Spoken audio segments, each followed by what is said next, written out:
સુંદર ભાવ સાથે સુસજ્જ થઈને આ કથાની શોભામાં અભિવૃદ્ધિ કરી રહ્યા છે. પોપટનો રંગ લીલો, આમ પોપટ ઇઝ ગ્રીન. આમ તો પછી બધા જુદા જુદા રંગના એ પોપટો હવે જુદી વાત છે, પણ આમ મૂળ પોપટનો રંગ અગર આપણે જોઈએ તો વધારે પોપટને આમ આપણે સ્મરણ કરીએ તો લીલો રંગ, લીલો પોપટ. હરા રંગ, પૂજનીય જીજીને પણ ગ્રીન કલર બહુ પસંદ હતો. અને શ્રાવણી ધારા જે આલ્બમ લોન્ચ કરવામાં આવ્યો 2 વર્ષ પહેલા ડોલરભાઈ, એમાં જીજીએ બહુ સરસ સરસ પોતાના જે બધી કવિતાઓ લખી હતી એને અદ્ભુત રીતે કમ્પોઝ કરવામાં આવી, એને મ્યુઝિક આપવામાં આવ્યું. અને એમાંની એક એમની રચના, પેલા લીલુડા પાંદડે પોપટ બેઠો, રાધાના કરમાં દાણો દીધો. પેલા લીલુડા પાંદડે પોપટ બેઠો. આ જીજીના શબ્દો છે. અને ભૂમિ ત્રિવેદીએ એને બહુ સરસ રીતે એને સ્વર આપ્યું છે, ને આપ એને શ્રવણ કરજો. અદ્ભુત રચના છે, લીલુલા પાંદડે પોપટ બેઠો. મને એમ લાગે છે કે આ રચના વખતે કદાચ પોપટ પરિવાર જીજીની યાદ આવી ગયું હશે.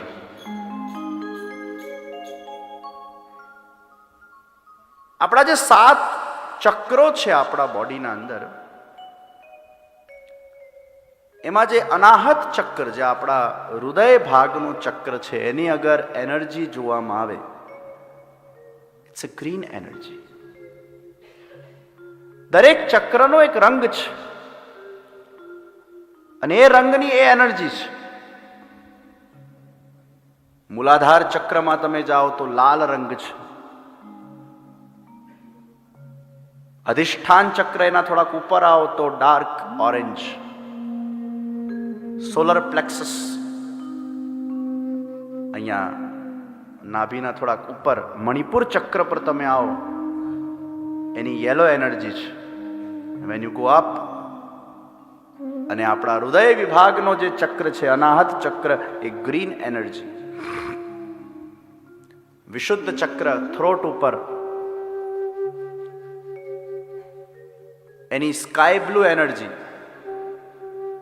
અને હજી તમે ઉપર જાઓ એટલે આજ્ઞા ચક્ર, ઇન્ડિગો કલર. અને હજી ઉપર જાઓ એટલે વાયોલેટ અથવા વ્હાઇટ. તો 7 chakras has 7 different energies and different colors. The color of heart chakra is green. તો પ્રેમનો રંગ લાલ છે, પણ અનાહત ચક્રનો રંગ એ લીલો છે. લીલો રંગ એ બહુ પ્લેઝન્ટ રંગ છે. એવું કહેવાય જેને લીલો રંગ પસંદ હોય ને એ બહુ બધા લોકો એને ગમે, અર્થાત એના વ્યક્તિત્વથી ઘણા લોકો પ્રભાવિત થાય. એના ઘણા ફ્રેન્ડ્સ હોય. અને જ્યારે અમે કંતેશભાઈના ઘરે જઈએ એટલે શ્રીકુંજ, એમના ઘરે જતા પહેલા જ વૃક્ષોની એ આચ્છાદનમાં એ લીલા રંગના વચ્ચેથી એમના ગૃહમાં પ્રવેશ થાય છે.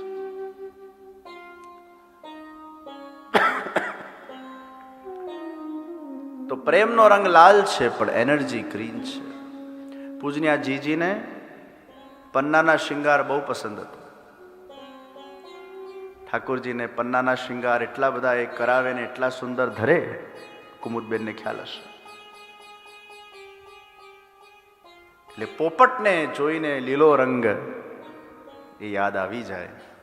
અને અહીંયા એ જ હરિયાળી કુંજના વચ્ચે આપણે બધા જ આ શ્રીમદ ભાગવત સપ્તાહ જ્ઞાન યજ્ઞનું શ્રવણ કરવા માટે એકત્રિત થયા છે. અહીંયા બેઠેલા જેટલા લોકો હશે એમને ક્યારે ને ક્યારે તો કોઈને કોઈ કથાનું શ્રવણ કર્યું જ હશે. પણ મને કહેતા આનંદ થાય છે.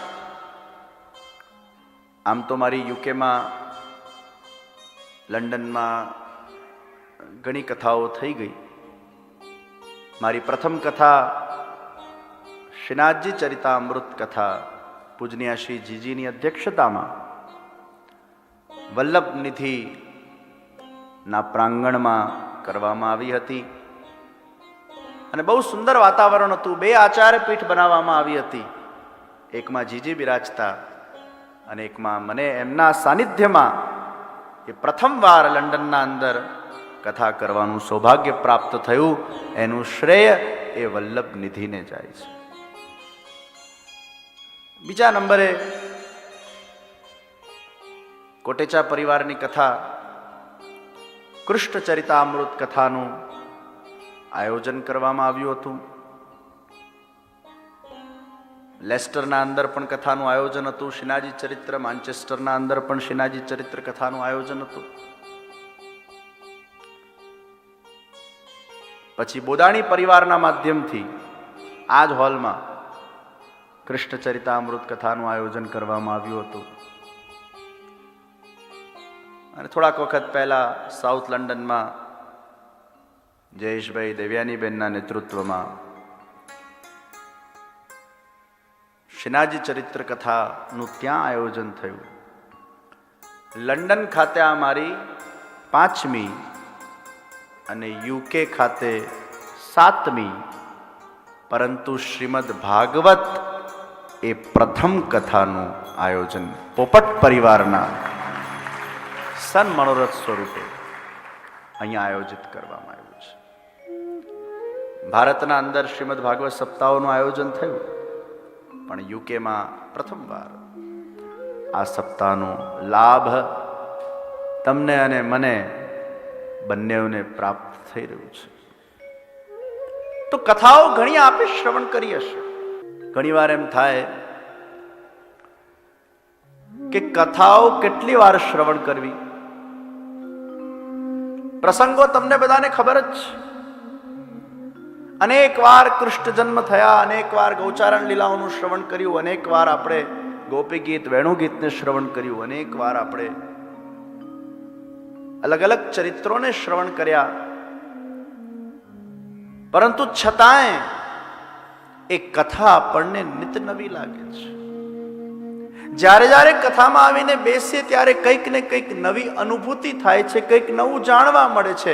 ક્યાંક કોઈક વસ્તુ, કોઈક શબ્દો, કોઈક વિચાર, કોઈક સિદ્ધાંત એ આપણા મનમાં લાગી જતા હોય છે.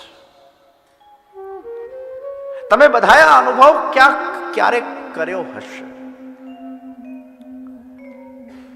જે કથા શ્રવણ કરવા આવતા હોય એમાં વળી પાછી જુદી જુદી પ્રકૃતિ હોય છે. પહેલી પ્રકૃતિ એવી હોય કે એકાદ દિવસ મોડું દેખાડવા આવે. પોપટ પરિવારનું આમંત્રણ છે એટલે આપણા બધા જ વ્યવહારમાં એવા છે એટલે જવું જ પડશે. એટલે મોડું દેખાડવા પહેલા દાડે આવે.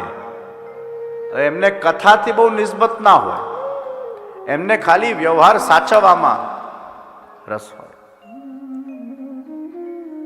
આ પહેલી પ્રકૃતિ. બીજી પ્રકૃતિ એવી હોય, ઘણા પહેલી વાર કદાચ આવતા હોય તો જોવા આવે, નિરીક્ષણ કરવા આવે. કેવી શોભાયાત્રા હતી. શોભાયાત્રામાં ગાય હતી. કંઈક યુનિક શોભાયાત્રા કરી પોપટ પરિવારે. પાછું એપ્રિશિએટ કરે, વાહ, there was a cow. પછી હજી થોડા આગળ વધે, અહીંયાનું ડેકોરેશન જોઈએ, wow, it is a good decoration. અને પછી કથા શરૂ થાય એટલે વળી પાછું નિરીક્ષણ કરે, વક્તાનું ગળું થોડું બેસેલું છે. he should take care.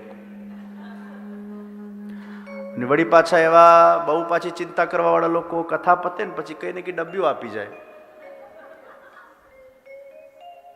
કોઈ કંઈક ચ્યુએબલ કશું આપી જાય, કંઈક બીજું આપી જાય, ત્રીજું આપી જાય. બધાને ખૂબ ચિંતા થતી હોય, બધાનો પોતાનો ભાવ. એટલે વળી પાછું આ લેસન તો સારું થશે, આ લેસન સારું થશે, આ લેસન સારું થશે. અને વળી પાછું આવું 10 કોકટેલ ભેગી થાય ને વળી પાછું ગળું હતું એવું ને એવું થઈ જાય. તો આ નિરીક્ષણ કરવા આવે. પછી પહેલા દાડે એટલે એને થોડું ઘણું ગમે, એટલે ડોલરભાઈ પછી એવું નક્કી કરે કે બીજા દાડે પણ આવશું. તો આવી પહેલા દાડે નક્કી કરવા વાળી એક પ્રકૃતિ હોય છે, નિરીક્ષણ પ્રકૃતિ. ત્રીજા પ્રકૃતિઓ એવી હોય છે જે લોકો અનેકવાર પૂર્વમાં એ લોકોએ કથા શ્રવણ કરી હોય છે અને એ બેક ઓફ માઇન્ડ લઈને પૂર્વમાં જે એમને મજા આવી હોય, આનંદ આવ્યો હોય, જે રસની પ્રાપ્તિ થઈ હોય, રસની નિષ્પત્તિ થઈ હોય, એને કેન્દ્રમાં રાખીને એમને એમ થાય કે ના, આપણને અનેકવાર આવી કથાઓમાં ખૂબ આનંદ આવ્યો છે, એટલે પુનઃ આપણે જઈએ. અને એ લોકો કાકડોળે રાહ જોતા હોય. જેમ આપણી કોઈ ગમતી વસ્તુ આપણને પ્રાપ્ત થવાની હોય તો કેવી આપણે આમ રાહ જોઈએ. અને સાચા અર્થમાં કથામાં ચિત્ત એનું જ લાગે છે જેના અંદર ઉત્સુકતા છે.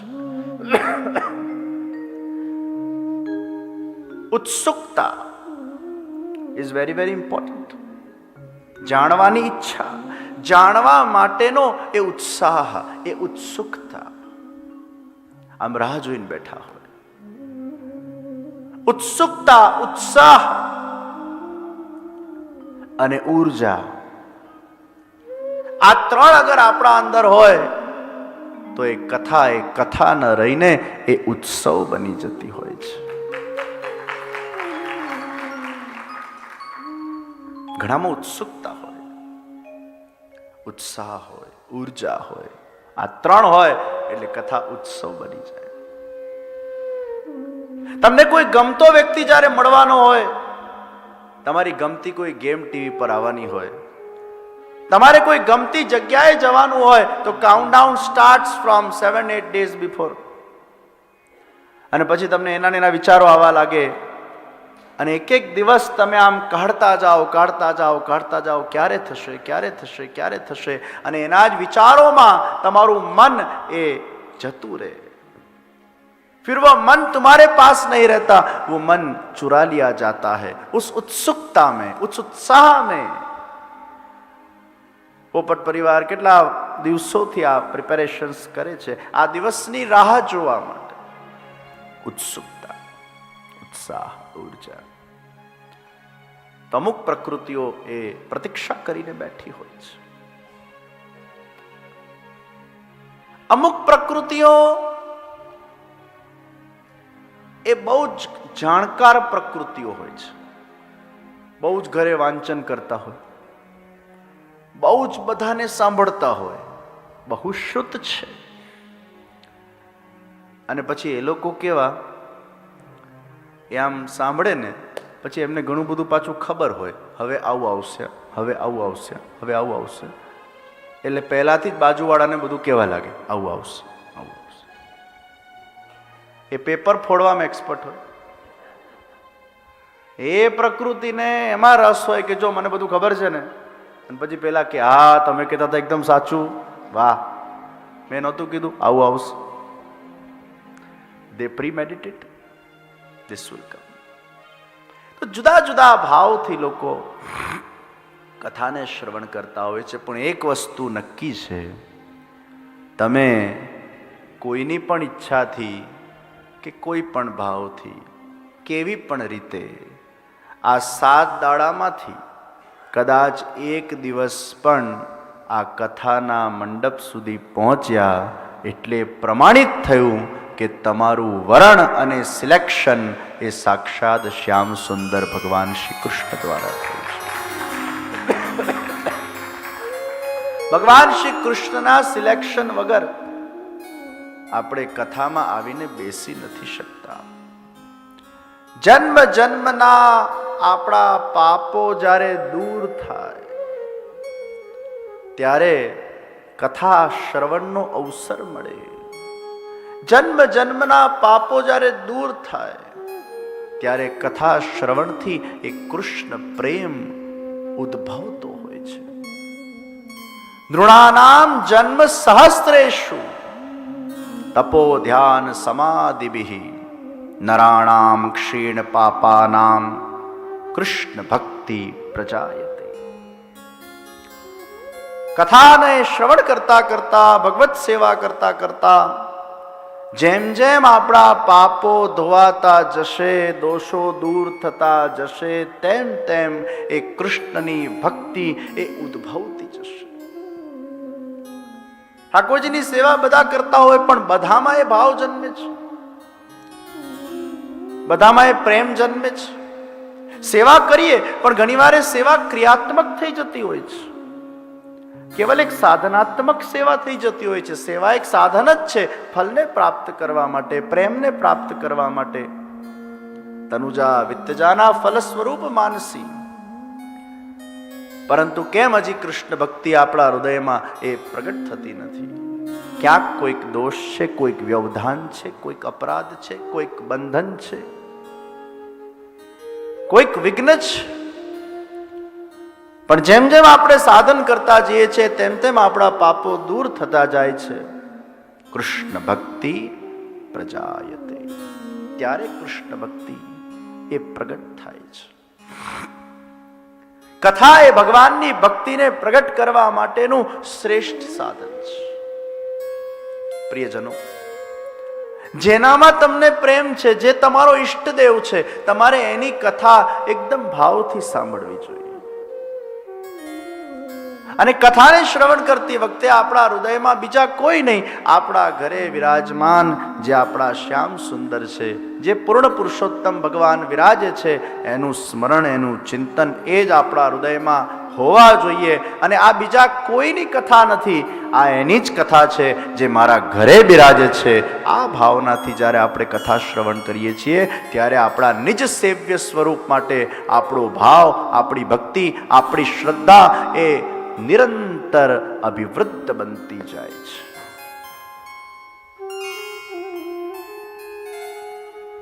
દરેકે પોતાનો ઈષ્ટદેવ નક્કી કરી લેવો જોઈએ.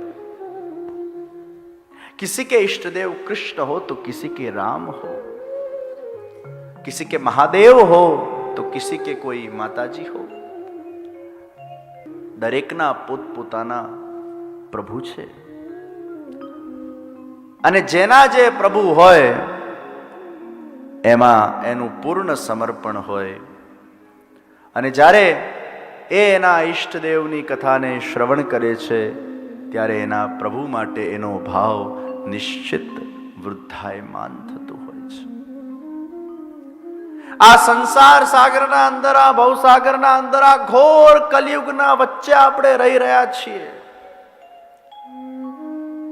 આપણા પોતાના આરાધ્ય સેવ્ય સ્વરૂપની વિશેષ કૃપા, વિશેષ સાનિધ્ય હંમેશા આપણા ચિત્ત અને આપણા મનમાં રહેવું જોઈએ. એનું સ્મરણ, એનું કીર્તન, એનું કથન હંમેશા જીવનના અંદર એક જીવનનું અંગ બની જવું જોઈએ. તો આ કલીનો પ્રભાવ નષ્ટ થઈ જશે. વિચાર કરો, આ કલયુગમાં આપણે રહીએ છીએ અને જો નામ સંકીર્તન આપણા જીવનમાં નહીં હોય, સત્સંગ આપણા જીવનમાં નહીં હોય તો તણાઈ જઈશું. નિત્ય નિયમ આપણા જીવનમાં નહીં હોય, તણાઈ જઈશું. અને એટલે જ પછી લોકો થોડુંક પણ એમના જીવનમાં દુઃખ આવે, અશાંતિ આવે, ડિટેચમેન્ટ આવે, લોસીસ આવે, ફેલિયર્સ આવે, આદિ વ્યાધિ ઉપાધિ આવે, એમાં ગભરાઈ જાય છે, ફેસ નથી કરી શકતા, ખૂબ એ લોકોને કષ્ટ અને દુઃખ થતું હોય છે. કારણ કે એમના જીવનમાં નિત્ય નિયમમાં સત્સંગ નથી, એમના જીવનમાં નિત્ય નિયમમાં સેવન નથી. લૌકિક ઉતાર ચઢાવથી ઘણીવાર આપણે ભાંગી પડતા હોઈએ છીએ. સ્વાભાવિક છે, આપણે મનુષ્ય છીએ એટલે દુઃખ દર્દ થાય. ઇટ ઇઝ નોટ ધેટ તમને દુઃખ થાય એટલે તમે કંઈક ખોટું પાપ કરી રહ્યા છો. દુઃખ થાય, એક મનુષ્ય છીએ. પરંતુ કેટલા જલ્દી તમે મૂવ ઓન કરો છો લાઈફમાં, that is very very important. સત્સંગના અભાવના કારણે મેં ઘણા એવા લોકો જોયા છે કે પછી કાઉન્સિલર્સ પાસે જતા હોય છે, because they are not able to accept what has happened in their life. So they go to the counselors. Counselors એટલે આ counselor નહીં, not the British counselors, not the political counselors. What I mean to say, the counselors, which kind of counselors? Who counsels?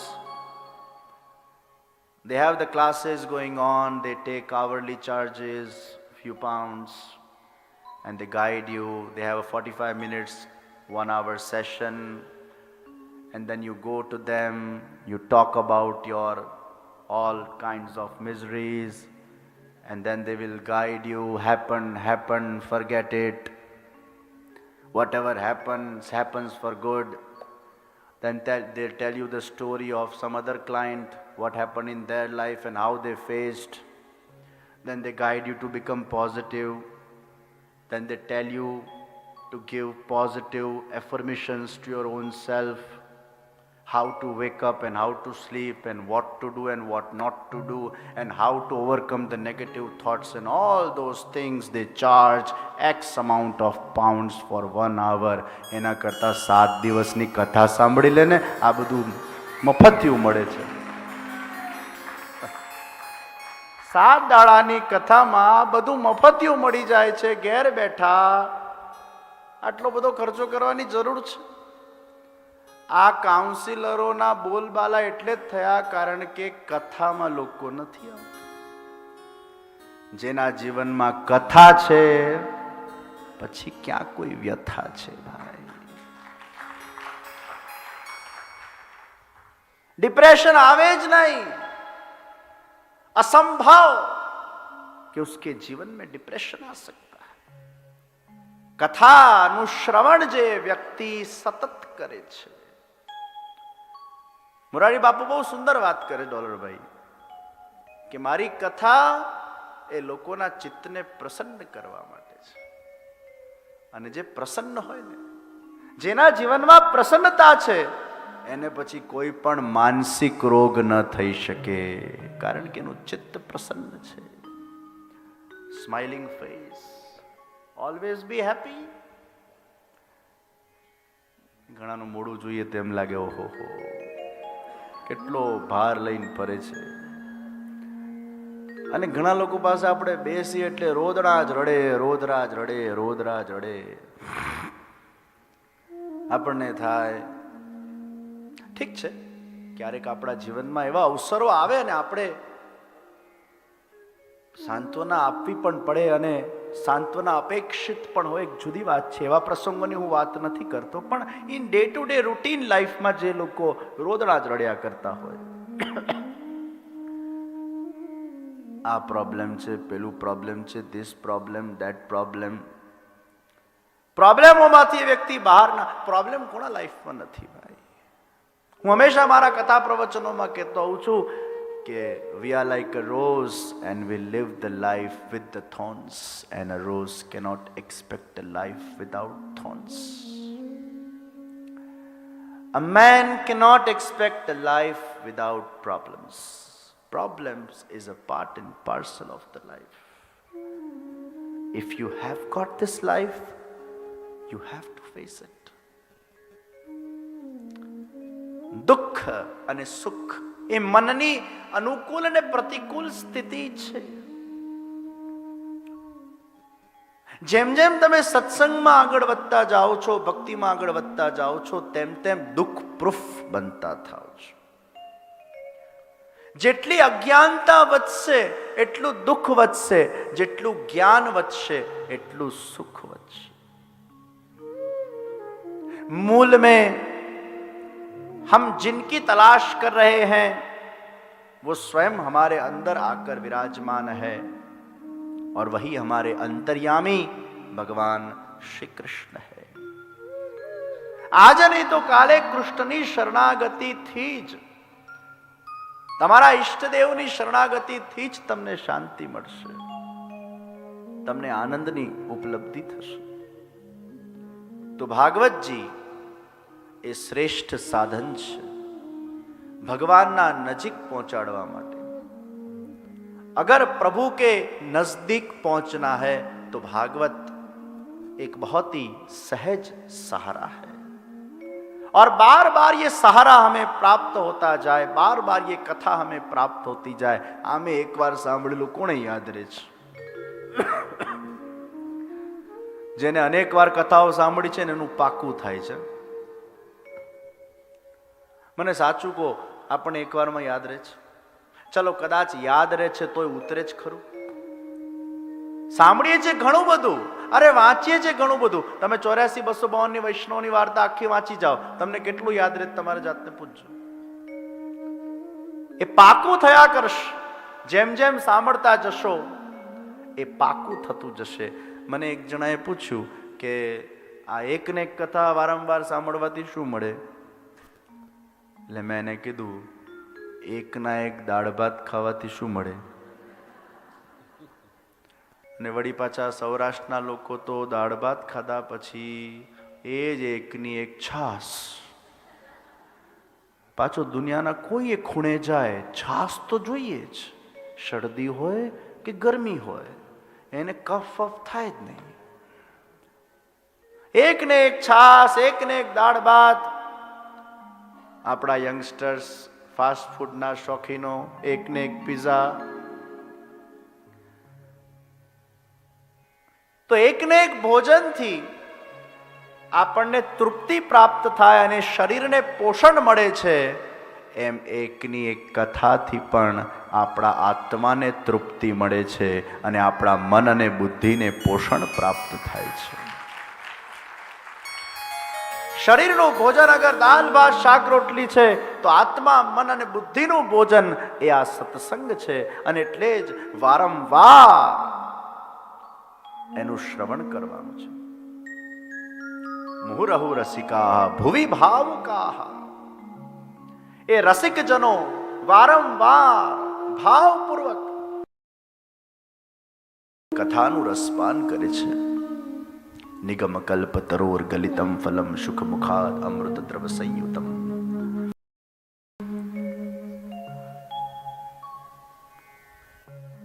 આ એવું ફલ છે ભાગવતનું, વેદરૂપી વૃક્ષનું ફલ આ ભાગવત, જેમાં કઈ કાઢી નાખવા જેવું નથી, જેમાં કોઈ ગુટલી નથી, કેવલ રસ જ રસ છે.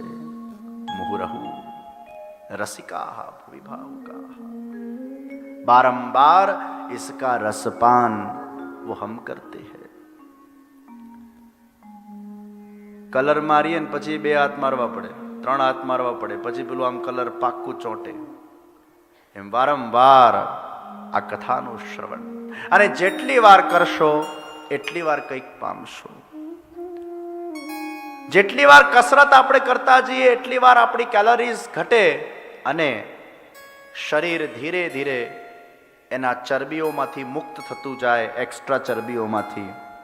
એમ વારંવાર કથાનું સત્સંગ એ આપણા મન અને બુદ્ધિમાં રહેલી ચરબીઓમાંથી આપણને મુક્ત કરે છે, અજ્ઞાનતામાંથી આપણને મુક્ત કરે છે. અને એટલે જ આ 7 દિવસનું સત્સંગ એ જીવનને નવી દિશા અને નવા વિચાર આપનાર એક સત્સંગ છે.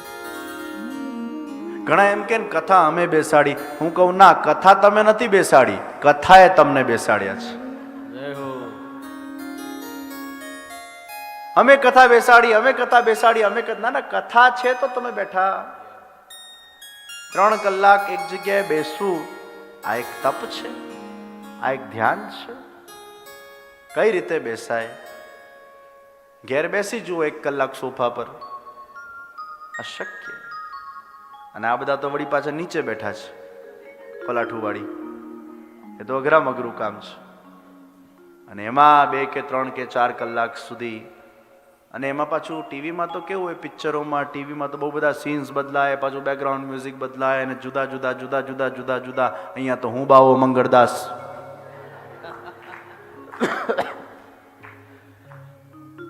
એ કથામાં પછી બેઠા રહેવું એ એટલું ક્યાં સહેલું છે? આ તો એક વસ્તુ યાદ રાખજો, આ તમારાથી ન બેસાય, અમારાથી ન બેસાય. આ તો આપણા અંદર જ્યારે કૃષ્ણ આવીને બેસે ને ત્યારે જ કથામાં બેસાય. આ શક્ય જ નથી. તમે કથા સાંભળીને જ્યારે બહાર જશો ને ટાઈમ જોશો ને, આટલું બધું બેઠા, જે ખરેખર બેઠા હશે એની વાત કરું છું. અને અમને ઘણી વાર એમ થાય, આ 3-4 કલાક ક્યાં વયા ગયા, ખબર જ ન પડી કઈ રીતે બેઠા. પણ પછી ખબર પડે આ થોડા આપણે બેઠા છીએ, આ તો આપણને બેસાડવામાં આવ્યા છે. અને આપણા અંદર આપણા હૃદયરૂપી સિંહાસનમાં એ પૂર્ણ પુરુષોત્તમ ભગવાન શ્રી કૃષ્ણ વિરાજમાન થઈ જાય છે. પછી જ આ કથાકાર કથા કરી શકે છે અને શ્રોતાઓ એ કથાને શ્રવણ કરી શકે છે. યાદ રાખજો, આ શ્રીમદ ભાગવતમાં ભગવાન તમારા હૃદયમાં વિરાજમાન થઈ જશે. અને એટલે જ એ ભગવાનને હૃદયમાં સાચવીને રાખજો. તમે એમ ભાવ કરજો, આ તમે તો શ્રવણ કરી જ રહ્યા છો, પણ તમારા હૃદયના અંદર વિરાજીને એ કૃષ્ણ ભગવાન મલક મલક મુસ્કુરાતા મુસ્કુરાતા આ કથાનું રસપાન કરી રહ્યા છીએ. ત્યારે જઈને આપણે બેસી શકીએ છીએ. તો કથાએ આપણને બેસાડ્યા છે. એક મુંબઈનો યુવાન, એના જીવનમાં ખૂબ ડિપ્રેશન આવ્યું, બહુ જ હતાશ થયો, બહુ મોટો લોસ ગયો એને ધંધામાં. વિચાર આવ્યો કે આત્મહત્યા કરી નાખો. દોડ્યો ઘરના બહાર, બધાને મૂકીને સુસાઇડ નોટ લખીને. અને જ્યારે એ જતો તો મરવા માટે, વચ્ચે કોઈ કથા ચાલતી હતી. કથાના એ શબ્દો એના કાનમાં પડ્યા. એના મનમાં થયું, મરવા તો જઉં છું, બે શબ્દ ભગવાનનું નામ લઈને મરું તો કદાચ મારી ગતિ થઈ જાય. કથામાં આવીને 10 મિનિટ બેઠો. અને એ વખતે કથામાં જે પ્રસંગો ચાલતા હતા એમાં એનું એવું ચિત્ત ચોંટી ગયું, એના વિચારો બદલાઈ ગયા. એને મનથી નક્કી કર્યું કે હવે હું આપઘાત નહીં કરું. 10 મિનિટનો એક ડોઝ એને મળ્યો, સુસાઇડિયલ વિચારો જતા રહ્યા. ઘરે આવીને કથામાં એ વખતે કંઈક એવું ચાલતું હશે કે એમાં શ્રી કૃષ્ણ શરણમ મમની એક મહત્તા ઉપર વાત થતી હતી કે તમારું ચિત્ત જ્યારે અપ્રસન્ન હોય ત્યારે નેગેટિવ થોટ્સ નહીં કરતા, શ્રી કૃષ્ણ શરણમ મમનું કલાકો સુધી જાપ કરજો અને ભગવાન તમને કંઈક પ્રકાશ આપશે, કંઈક તમને દિશા આપશે, કંઈક ઉર્જા આપશે અને તમારા જીવનના અંદર કોઈ પણ પ્રકારનું દુઃખ હશે એ નિશ્ચિત દૂર થશે. આ શબ્દો એને 10 મિનિટમાં સાંભળ્યા. આપઘાતનો વિચાર એને છોડી દીધો. આ સત્ય ઘટના. ઘરે આવીને કલાકો સુધી શ્રી કૃષ્ણ શરણમ મમની માળા જપવા લાગ્યો.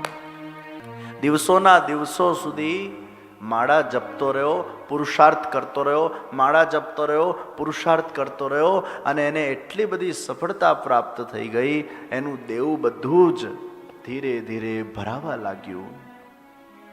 એને શ્રદ્ધા બેસી ગઈ અને એટલી બધી શ્રદ્ધા બેઠી કે એને નક્કી કર્યું, જે કથાના 10 મિનિટથી મારા જેવા સુસાઇડ કરનાર વ્યક્તિને નવજીવન પ્રાપ્ત થયું છે, આવો હું પણ અન્ય લોકોને નવજીવન પ્રદાન કરું. અને એને નક્કી કર્યું કે હવે મારે કથાને બેસાડવી છે. એને સુંદર કથાનું આયોજન કર્યું.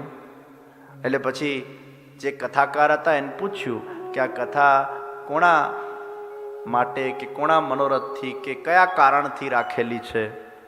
એને કીધું, આ કથા અન્ય લોકોને નવજીવન આપવા માટે મેં રાખી છે, કારણ કે આ કથાએ જ મને નવજીવન પ્રદાન કર્યું છે. હું તો મરી જવાનો હતો, આ કથાએ મારું રક્ષણ કર્યું છે. આ કથા મેં નથી બેસાડી, આ કથાએ મને બેસાડ્યો અને એનાથી મારું જીવન બદલાઈ ગયું, એનાથી જીવનમાં પરિવર્તન આવી ગયું. એને બહુ સુંદર કથાનું આયોજન કરાવડાવ્યું. અને મારો અત્યાર સુધીનો અનુભવ છે કે 7 દિવસની કથા એકાગ્ર ચિત્તથી રસમય થઈને, ભાવુક બનીને, શ્રદ્ધાપૂર્વક, પૂર્ણ રીતે ઉત્સુકતાથી, ઉત્સાહથી, ઉર્જાથી ઉત્સવ બનાવીને જે વ્યક્તિ શ્રવણ કરે છે એ કંઈક ને કંઈક અહીંયાથી પામીને નિશ્ચિત જાય છે. મને યાદ છે, મારી બરોડાની હમણાં જ થોડાક સમય પહેલાની ભાગવત સપ્તાહ હતી અને છેલ્લા દિવસે બધાએ નિયમો લીધા. 7 લોકો એવા નીકળ્યા કે જેને નિયમપત્રમાં લખ્યું કે હવે અમે ક્યારે પણ સુસાઇડ કરવાના વિચારો નહીં કરીએ. 7 લોકો જે કદાચ સુસાઇડ કરવાના હતા એ બચી ગયા.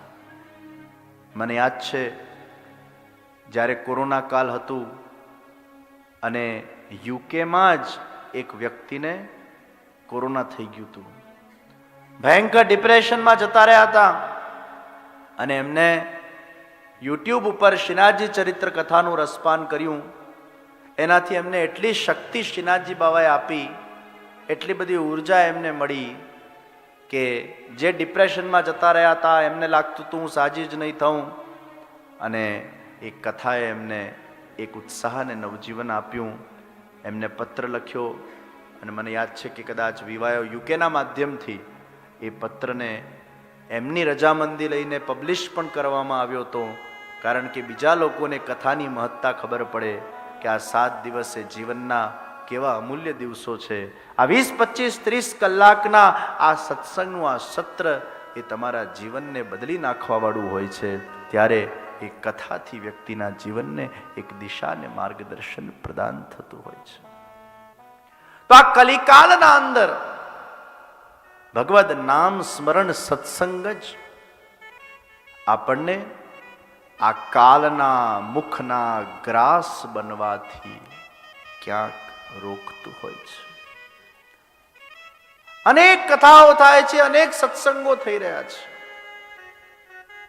હજારો લાખો લોકો આજે આ કલિકાલમાં આ સત્સંગને કથાના માધ્યમથી તો જ તરી રહ્યા છે, નહીં તો કાલના મુખનું ગ્રાસ બનીને તણાઈ ગયા હોત. જેનામાં વિવેક નથી,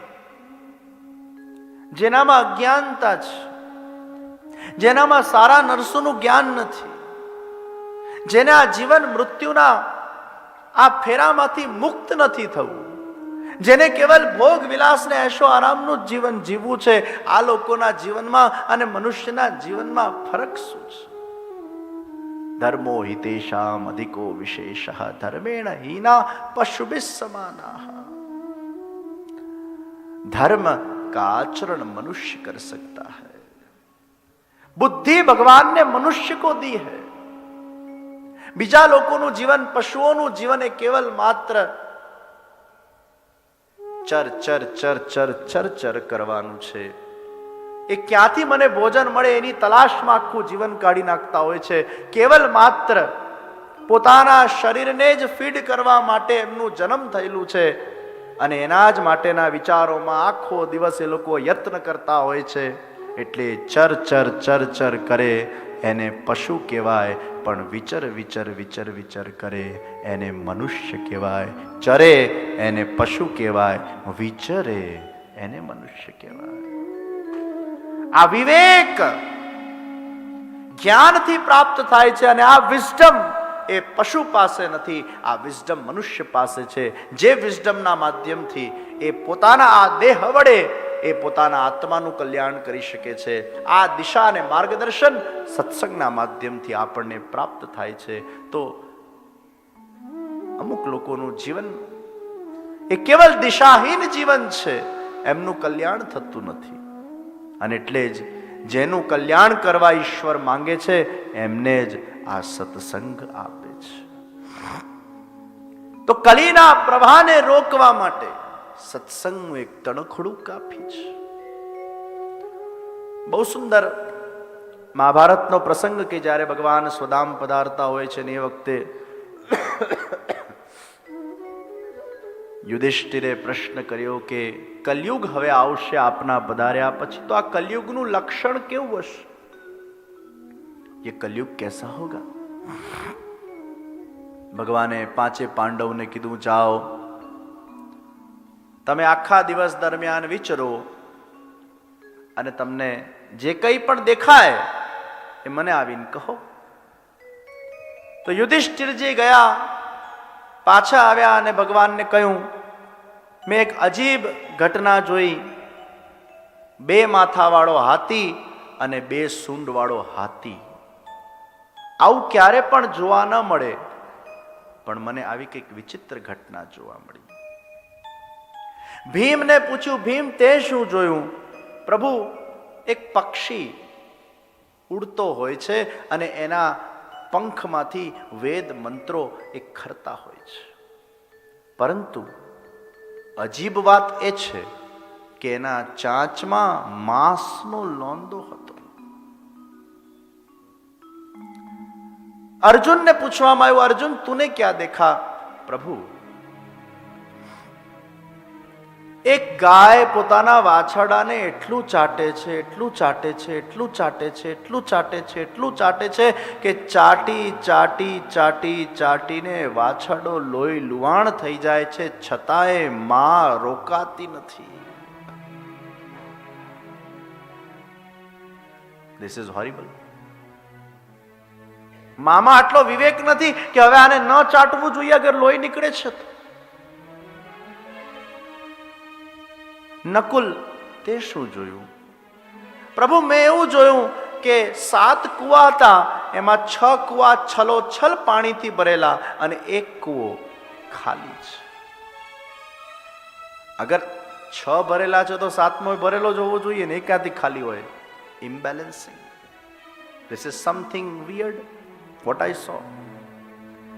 અને સહદેવ, તે શું જોયું?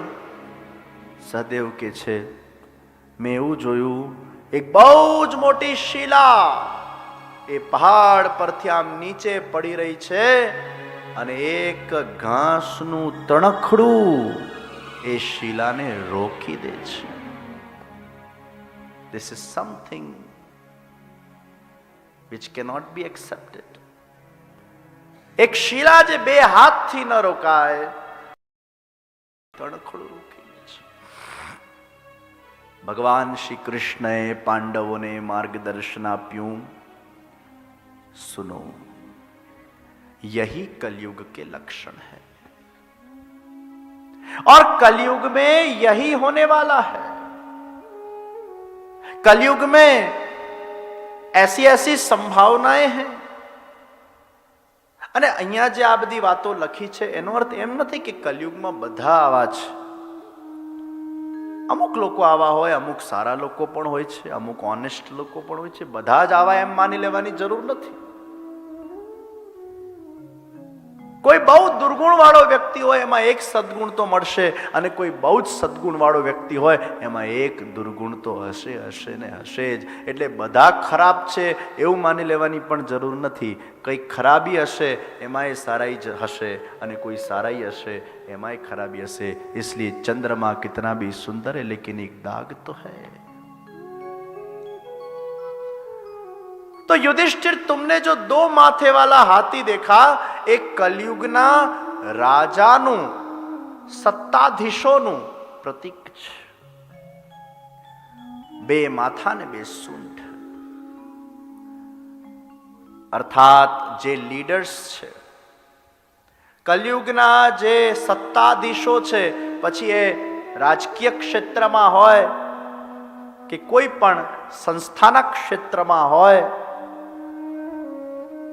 કોઈ સમાજના ક્ષેત્રમાં હોય, કોઈ યુનિયનના ક્ષેત્રમાં હોય, કોઈ સંગઠનના ક્ષેત્રમાં હોય, સમાજના જે સત્તાધીશો છે એ સત્તાધીશોનું મેન એજન્ડા એ સમાજ, પ્રજા, રાષ્ટ્ર, ધર્મ, એમની સંસ્થા કદાચ નહીં હોય. એ નેતૃત્વ વાળા વ્યક્તિઓનું એજન્ડા એ કદાચ સ્વ હશે, એ પરમાર્થ નહીં હોય. એ સત્તાધીશો ના મનમાં પ્રજાને કઈ રીતે લાભ થાય એનો વિચાર ઓછો, પણ પ્રજાથી મને કઈ રીતે લાભ થાય એનો વિચાર વધારે હશે. અને જ્યાં આ વિચારની પ્રકૃતિઓ આપણને દેખાય એટલે સમજવું એનામાં કળિયુગ આવી ગયું છે. જે ઓનેસ્ટ સત્તાધીશ છે એના જીવનમાં સ્વ પછી સમાજ પહેલા આવી જાય છે. સ્વનું હિત શેમાં છે નહીં વિચારે, સમાજનું હિત શેમાં છે એ વિચારશે. આચાર્ય ચાણક્ય એવું સાદું જીવન જીતા, ભારતના એ વખતે મહામંત્રી, અને ભારતના એ પ્રધાનમંત્રી નું ઘર એક ઝૂંપડું. બીજા દેશના એક વ્યક્તિ મળવા આવ્યા અને ચાણક્ય બેઠા છે, કંઈક લેખન કાર્ય કરતા હતા. તો બીજા દેશના એક ડેલિગેટ કોઈક વ્યક્તિ મળવા આવ્યા તો ચાણક્યને પૂછે છે કે प्रधानमंत्री कहाँ मिलेंगे जरा बताओ. ये पहला कि बोलो क्या काम है. अरे मुझे आपसे कुछ काम नहीं है, प्रधानमंत्री से काम है, जरा बोलो तो सही प्रधानमंत्री कहाँ मिलेंगे. अरे बोलो क्या काम है. अरे मुझे आपसे कुछ काम नहीं है. પછી ચાણક્ય કંટાળીને કીધું બોલ હું જ પ્રધાનમંત્રી છું, બોલ શું છે. અને એક એક લેખનનું કાર્ય કરતા હતા અને ત્યારે પેલાએ કીધું કે મારે તમારાથી થોડી વ્યક્તિગત વાતો કરવી છે. चाणक्य मुस्कुराया. तुम यहां तक मेरे पास आने वाले हो वो भी मुझे पता है, मेरे गुप्तचरों ने मुझे बता दिया था. પેલો એકદમ હેપતાઈ ગયો, આનું આવું મેનેજમેન્ટ ગજબ કહેવાય. અને જ્યારે પેલાએ કીધું કે મારે તમારા સાથે વ્યક્તિગત વાતચીત કરવી છે, એને એક દીપક બુઝાવી દીધું અને બીજું દીપક પ્રગટ કરી દીધું. એટલે પેલો હેરાન થઈ ગયો, ये दो दीपक का क्या लॉजिक है. एक ये जो पहला दीपक है वो सरकारी तेल से जल रहा है और मैं सरकारी काम कर रहा था, और जब मेरा सरकारी काम चल रहा होता है तब मैं सरकार के पैसों से वो काम करता हूं. लेकिन तुमने कहा तुम्हें कोई सरकारी काम नहीं है, तुम्हें व्यक्तिगत चर्चा करनी है, इसलिए ये दीपक मैंने बुझा दिया. अब वो मेरे खुद के पैसे से जला हुआ दीपक, उसको मैंने प्रकट कर दिया, उसमें ये व्यक्तिगत चर्चा हो. આ લેવલની ઓનેસ્ટી, આ લેવલની ઈમાનદારી, આ લેવલનું સ્વનું સમર્પણ એ કળિયુગના અંદર ઓછું જોવા મળશે. યુધિષ્ઠિર સમાજનો વિચાર કરવા વાળા, પ્રજાનો વિચાર કરવા વાળા લોકો ઓછા મળે. એક બહુ કરપ્ટેડ રાજનેતા હતો, તો એના પર બહુ બધા આરોપ લાગ્યા, એટલે પછી એને રિઝાઇન કરવું પડ્યું. તો એને જ્યારે પૂછવામાં આવ્યું ને મીડિયા દ્વારા કે અલા ભાઈ તમે યાર પબ્લિક દ્વારા ચૂંટાયા અને પછી આટલું બધું કરપ્શન કરો છો, શરમ નથી આવતી? તો પેલો શું કહે ખબર છે, it is not my fault, it is public fault, they elected me. गजब मानस, वो मेरा फॉल्ट नहीं है. ये कलयुग का लक्षण है. ईमानदारी અને ઓનેસ્ટી.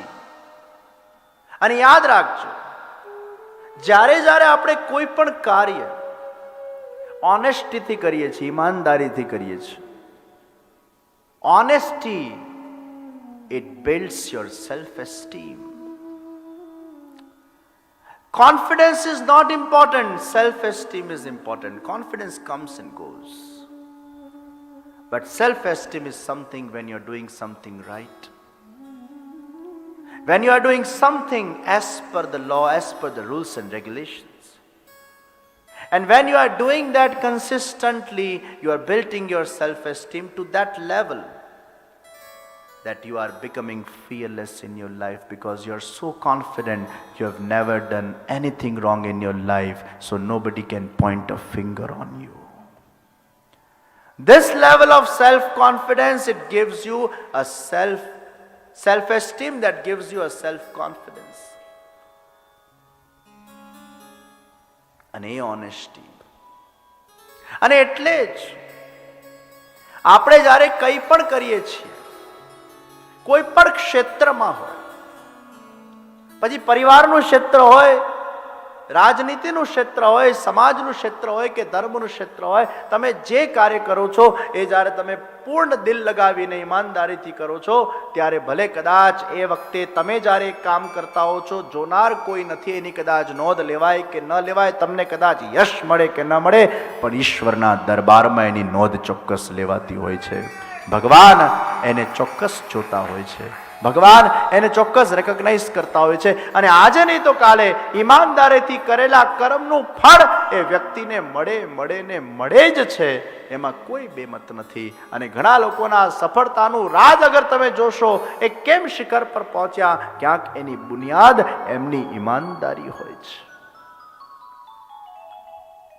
ખોટું બહુ વાર સુધી ટકે નહીં, સાચાને ટકવામાં કદાચ વાર લાગે.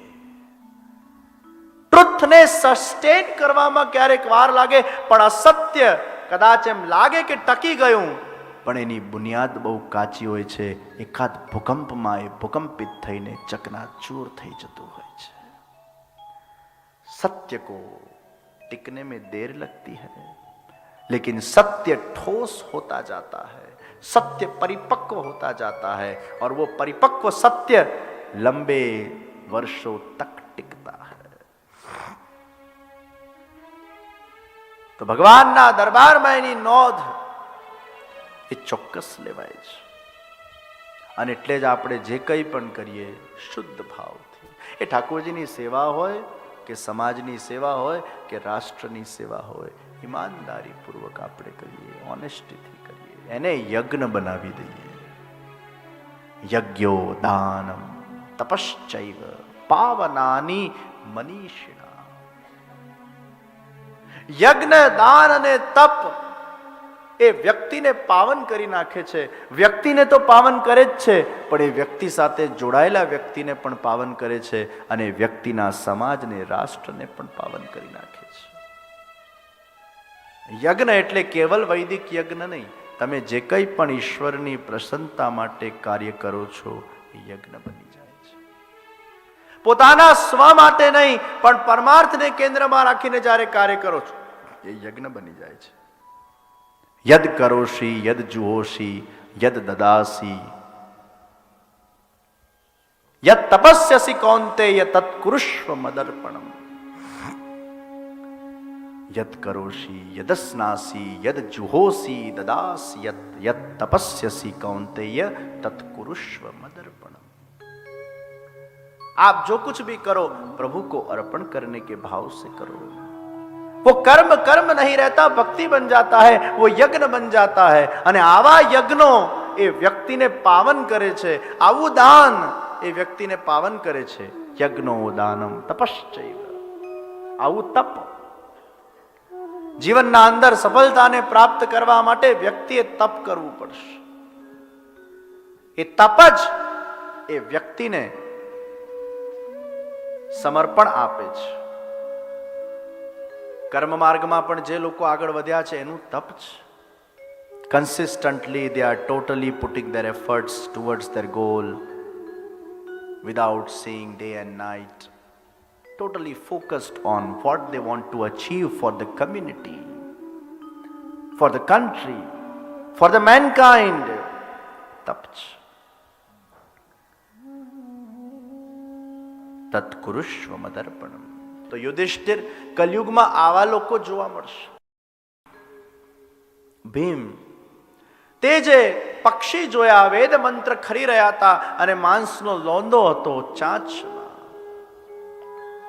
આ સમાજના અંદર જ્ઞાનને પ્રાપ્ત કરેલા લોકો છે, ડિગ્રીને પ્રાપ્ત કરેલા લોકો છે. પોતપોતાના વ્યવસાયમાં કોઈ લોયર બની ગયું, કોઈ ડોક્ટર બની ગયું, કોઈ આર્કિટેક્ટ બની ગયું, કોઈ એન્જિનિયર બની ગયું, કોઈ સાયન્ટિસ્ટ બની ગયું, કોઈ ધર્મગુરુ બની ગયા. પોતપોતાના ક્ષેત્રમાં જે વ્યક્તિ ક્યાંક કંઈક ઉત્તીર્ણ અવસ્થાને પ્રાપ્ત થઈ ગયા, ગ્રેજ્યુએટ થઈ ગયા, જ્ઞાનને પ્રાપ્ત કરી લીધું, આવા જે સમાજના લોકો છે એ જ્ઞાન આપશે, પણ પોતાના એ પ્રોફેશનના અંદર એ જ્ઞાન આપવાના સાથે સાથે ક્યાંક એ પ્રજાનું લોહી ચૂસી લેશે. ક્યાંક એ પ્રજાને ખોટું માર્ગદર્શન પણ આપી શકશે, ક્યાંક એ પ્રજાનું અહિત પણ કરી નાખશે, ક્યાંક પોતાના સ્વાર્થ માટે એ પ્રજાનો ઉપયોગ પણ કરી નાખશે. આવા લોકો જ્યારે તમને આ સમાજમાં અને ક્ષેત્રમાં જોવા મળે, સમજવું આ કલયુગ આવી ગયું છે. ઘણી બધી વાર આપણે એવું સાંભળતા હોઈએ છીએ કે ખોટા ખોટા હાર્ટના ઓપરેશનો ડોક્ટરો કરી નાખતા હોય છે. You have many times seen that. સીડીઓ તમને બતાડે, વિડીયોઝ બતાડે, તમને આવું થયું છે, અને પછી ખોટા ઓપરેશન કેવલ પૈસાને પડાવવા માટે તમારા છાતીને ચીરી નાખતા હોય. આ પ્રકારની પ્રવૃત્તિને, આ પ્રકારની પ્રકૃતિ આ જ ઘોર કલિયુગની નિશાની છે. એ ડોક્ટર બનશે, પરંતુ એનું હિત એનું પેશન્ટ નહીં હોય. એનું હિત કેવલ એ પેશન્ટમાંથી મને પૈસા કેમ મળે, એની સારવાર હું સારી રીતે કરી શકું, એ ભાવ કદાચ ઘટી જશે. પણ વધારે આ એડમિટ દિવસો સુધી રહે તો વધારે લાભ પ્રાપ્ત થાય. આ સાયકોલોજી. લોયરોએ ઘણા આજકાલ કેસો લાંબા છે. લોયર પાછા અંદર મનમેળ કરી નાખ્યા. આપણે ડેટો પાળ્યા કરવી, કેસો ચલાવ્યા કરવા. હાલ સંધિ જ નહીં થવા, કેમ કે કેસ જલ્દી પતે તો પછી આપણને હિયરિંગના પૈસા ઓછા મળે. Do maximum hearing and do maximum hearing, so case લાંબો ચાલે એટલે પૈસા મળ્યા કરે. આ વૃત્તિ પોતાના ક્લાયન્ટને જલ્દી જજમેન્ટ ન મળે પણ કેસ લાંબો વર્ષો સુધી ચાલ્યા કરે અને અંદર આવી સાઠગાંઠ કરવી, આ કલયુગ વૃત્તિ છે. આવા જુદા જુદા ક્ષેત્રના અંદર એક ક્ષેત્રની ક્યાં વાત કરવા બેસીએ, પણ જેમાં પોતાના ક્લાયન્ટનું હિત ન જોઈને એ ક્લાયન્ટ પાસેથી વધારે પૈસા કેમ ખંખેરવામાં આવે, આ સાયકોલોજી, આને જ કલયુગની સાયકોલોજી કહેવાય છે. પણ ઘણા એવા વિરલ લોકો હોય છે જેમના જીવનમાં જેમનું પ્રોફેશન, એમનું એક પેશન હોય છે અને એ સેવા કરવા માટે એમના પ્રોફેશનમાં એ લોકો જોડાયા હોય છે. એમનું ઉદ્દેશ એ સેવાનું હોય છે. પૈસો મળે કે ન મળે એ સેકન્ડરી છે. मैं किसी को हेल्पफुल हो सकूं, मैं किसी को मददरूप हो सकूं, ये उनका मूल उद्देश्य रहता है. અર્જુન તેજે જોયું ને કે ગાય એ વાછડાને ચાટતી જાય ને લોહી લુહાણ થઈ જાય. આ કલયુગના માતા પિતાનું લક્ષણ છે. કલયુગના માતા પિતા પોતાના બાળકોને એટલું વાલ કરશે કે વાલ કરતા વિવેક શૂન્ય બની જશે. એ બાળકોની અકારણ ઈચ્છાઓને પૂરી કર્યા કરશે અને એ બાળકો પછી મોટા થઈને જિદ્દી બની જશે અને એમને એમનું હિત ખબર નહીં રહે, કારણ કે માતા પિતાનું એમને માર્ગદર્શન પ્રાપ્ત ન થયું હોય. એ વાલમાં એ ક્યાંક છોકરાઓ એ પોતાનું આખું બાળપણ, એમની યુવાની એ આખી નષ્ટ કરી દેતા હોય છે. એમને કોઈ જ્ઞાન પ્રાપ્ત થયું નથી હોતું અને એમને એ માતા પિતા પોતાના વહાલ દ્વારા પોતાના છોકરાઓનું આડકતરી રીતે નુકસાન કરી નાખતા હોય છે. અને આવી વૃત્તિ એ જ કલયુગની વૃત્તિ થઈ જશે. बालक जानता नहीं उसका हित किसमें है, लेकिन माँ और पिता तो जानते हैं कि इसका हित किसमें है. તો કલયુગમાં અતિશય વહાલના કારણે છોકરાઓ બગડી જશે. ચોથા નંબરે 7 માંથી 6 કુવામાં પાણી ને 1 માં પાણી નતું. આ ઇમ્બેલેન્સ કલયુગમાં થશે. જેના પાસે અતિશય પૈસો છે, અતિશય ધનવાન બનતો જશે અને જેના પાસે પૈસો નથી એ ખાડામાં ઉતરતો જશે. એ વ્યાજનું વ્યાજ ભર્યા કરશે, એ અતિશય દેવામાં જતો રહેશે અને આ જ કલયુગમાં થશે. ધનવાન બનતો જશે અને બિચારો અતિશય ગરીબ એ ગરીબીમાં ઉતરતો જશે. और अंत में जो सहदेव तुमने देखा कि एक बड़ी शिला आ रही थी અને એક તણખડું રોકી દે છે. આ મોટી શિલા એ કલયુગના કાળનું પ્રતીક છે અને આ મોટી શિલાના સામે એક સત્સંગના તણખડું એને રોકી દેશે. એક સત્સંગનું વાક્ય એને રોકી દેશે. સેવા એને રોકી દેશે. હરિનામ સંકીર્તન એને રોકી દેશે. એટલે હરિનામ સંકીર્તન, સત્સંગ અને સેવા આ કલયુગના કાલ પ્રવાહના સામે આપણું સંરક્ષણ કરે છે. તો સત્સંગ की अहमियता है। આપણે બધા જ કલયુગમાં જીવીએ છીએ, ત્યારે ભાગવત એ આપણને તારવા માટે આવ્યું છે। આ જ્ઞાન ગંગા લંડનમાં આપણા બધાના વચ્ચે આપણને પ્રાપ્ત થઈ છે। आइए इस ज्ञान गंगा में हम स्नान करने का ये अवसर न गुमाए। साक्षात भगवान श्री कृष्णનું સાનિધ્ય એ શ્રીમદ ભાગવતના માધ્યમથી પ્રાપ્ત થાય છે। ભગવતા પ્રોક્તમ ઇતિ ભાગવતમ, ભગવતઃ અયમ ઇતિ ભાગવતમ। ભગવાન દ્વારા સાક્ષાત જે ઉક્ત છે એ આ ભાગવત છે, અને ભગવાન જ સ્વયં જે છે એ આ ભાગવત છે। આપણા સનાતન વૈદિક ધર્મના અંદર આપણા જેટલા પણ ધર્મ ગ્રંથો છે એ ભગવાનની વાણી છે।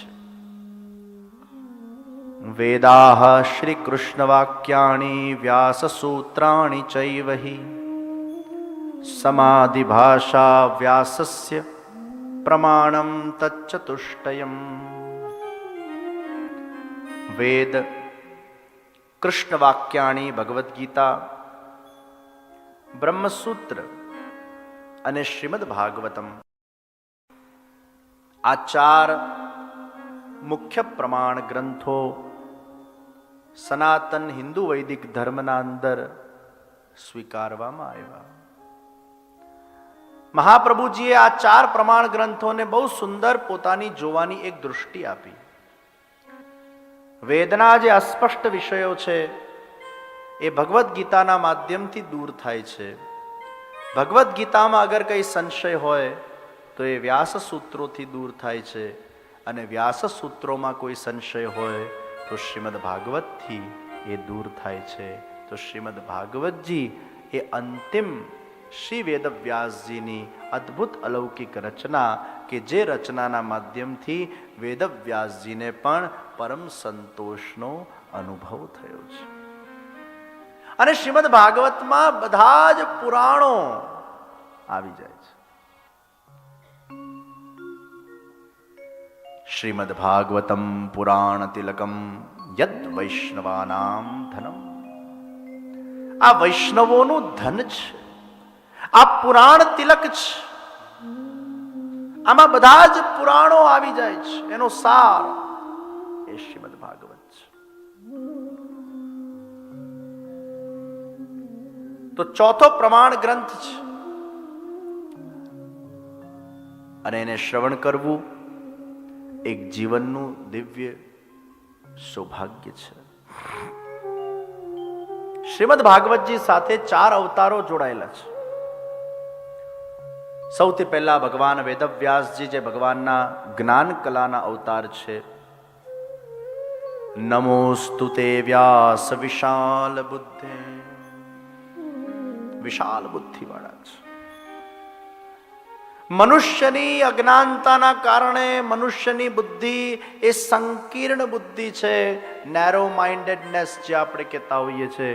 પણ જેમ જેમ તમે જ્ઞાનાપન્ન થતા જાઓ છો તેમ તેમ તમારી બુદ્ધિ એ બ્રોડ માઇન્ડ થતી જાય છે। અને એટલે જ બ્રોડ માઇન્ડેડ લોકો એ નાનું નાનું વિચારે નહીં, બ્રોડ માઇન્ડેડ લોકો એ મોટું વિચાર કરે। નેરો માઇન્ડેડ લોકોમાં લેટ ગો, કોમ્પ્રોમાઇઝ અને સેક્રિફાઈસ ન હોય, બ્રોડ માઇન્ડેડ લોકોમાં લેટ ગો, કોમ્પ્રોમાઇઝ અને સેક્રિફાઈસ હોય છે। જેમ જેમ જ્ઞાનાપન્ન વ્યક્તિ થતો જાય તેમ તેમ બ્રોડ માઇન્ડ, વિશાલ બુદ્ધિ। તો ભગવાન વેદવ્યાસજી એ પહેલું અવતાર। શ્રીમદ ભાગવત સાથે જોડાયેલા બીજા અવતાર એ નારદજી છે। બ્રહ્માજી પાસેથી એ ચતુશ્લોકી ભાગવતને પ્રાપ્ત કરીને ભગવાન વેદવ્યાસજીને, જેમને એ ભાગવતનું બીજ પ્રદાન કર્યું, અને પછી સમાધિ ભાષામાં એ વ્યાસજીને શ્રીમદ ભાગવત ના દિવ્ય લીલાઓ જે સ્ફુરાયમાન થઈ એનું બીજ આપનાર એ નારદજી છે। અને નારદજીએ જ વ્યાસજીને પ્રેરણા આપી. વ્યાસજીના શોકને દૂર કરનાર એ નારદજી સ્વયં છે. તો ભાગવત સાથેના બીજા અવતાર એ નારદજી છે. શ્રીમદ ભાગવતજી સાથેના ત્રીજા અવતાર જોડાયેલા એ ભગવાન શુકદેવજી મહારાજ છે. વલ્લભાચાર્યજી મહાપ્રભુજીએ સુબોધનીજીના અંદર લખ્યું કે શુકદેવજી એ બીજા કોઈ નહીં, એ ભગવાન શંકરના અવતાર છે. वैष्णवानाम यथा शंभु, वो शंकर के अवतार है. અને શ્રીમદ ભાગવતજી સાથે ચોથા જોડાયેલા અવતાર એ બીજા કોઈ નહીં, આપણા આદિ ગુરુ જગત ગુરુ શ્રી વલ્લભાચાર્યજી મહાપ્રભુજી છે, કે જેમનું પ્રાગટ્ય એ શ્રીમદ ભાગવતના ગુડાર્થોને પ્રગટ કરવા માટે થયું છે. શ્રી ભાગવત ગુડાર્થ પ્રકાશન પરાયણ, ભાગવતના ગુડાર્થોને પ્રકાશિત કરવા માટે આચાર્ય ચરણ પ્રગટ થયા છે. અને મહાપ્રભુજીએ પોતે જ સુબોધનીજીના અંદર ડિંડિંગોશ કર્યો. આ એમના પોતાના શબ્દો છે. અર્થમ તસ્ય વિવેચિતુમ નહીં વિભુર વૈશ્વાનરાદ વાક્પતે રન્યસ્તત્ર વિધાય માનુષતનુમ મામ વ્યાસવત શ્રીપતે દત્વા જ્ઞાનમ ચકૃપાવલોકન પટુર યસ્માદતોહમ મુદા ગૂઢાર્થમ પ્રકટીકરોમિ બહુધા વ્યાસસ્ય વિષ્ણોઃ પ્રિયા. પ્રથમ સ્કંદના સુબોધનીજીના અંદર શ્રી મહાપ્રભુજીએ સ્વયં પોતે આ ભાવ અભિવ્યક્ત કર્યો કે મારું પ્રાગટ્ય કેમ થયું છે. ગૂઢાર્થમ પ્રકટીકરોમિ બહુધા વ્યાસસ્ય વિષ્ણોઃ પ્રિયા. કેવલ માત્ર ભાગવતના ગુણાર્થોને પ્રગટ કરવા માટે, જન જન સુધી શ્રીમદ ભાગવતની મહત્તાને સ્થાપિત કરવા માટે મેરા પ્રાગટ્ય હુઆ હૈ. અને એટલે જ મહાપ્રભુજી આખા ભારતભરમાં જ્યાં જ્યાં વિરાજમાન થયા, એમની બેઠકજીઓ વિદ્યમાન છે, ત્યાં ત્યાં આપણે જોઈએ છીએ. એ બેઠકજી ક્યારે કહેવાય? જ્યારે એ જગ્યા પર શ્રી મહાપ્રભુજીએ 7 દિવસનું શ્રીમદ ભાગવતનું પારાયણ કર્યું હોય. એ ભાગવતના પારાયણ જ્યાં થયા હોય એને આપણે બેઠકજી કહીએ છીએ. અને આજે પણ વલ્લભાચાર્યજી મહાપ્રભુજી એ હતા એમ આપણે નથી કહેતા. વલ્લભાચાર્યજી મહાપ્રभुजी आज भी विद्यमान है और अपनी 84 बैठक जी पर विराजमान होकर आज भी भागवत जी का ही पारायण कर रहे हैं और वैष्णव वहां जाकर उनको झारी जी में जल प्रदान कर रहे हैं. આજે પણ એ ભાવના છે. દ્વાસુપર્ણા સયુજા સખાયા, બે પક્ષી વૃક્ષ પર રહે છે. આ બે પક્ષી એટલે આ બે પક્ષી આ શરીર રૂપી વૃક્ષમાં પણ રહે છે. સચ્ચિતને અંશરૂપ એ જીવાત્મા, સચ્ચિદાનંદ એમાંથી સતચિત્તને આનંદની જે સમવૃત્તિ હતી એમાંથી આનંદ છૂટો પડ્યો.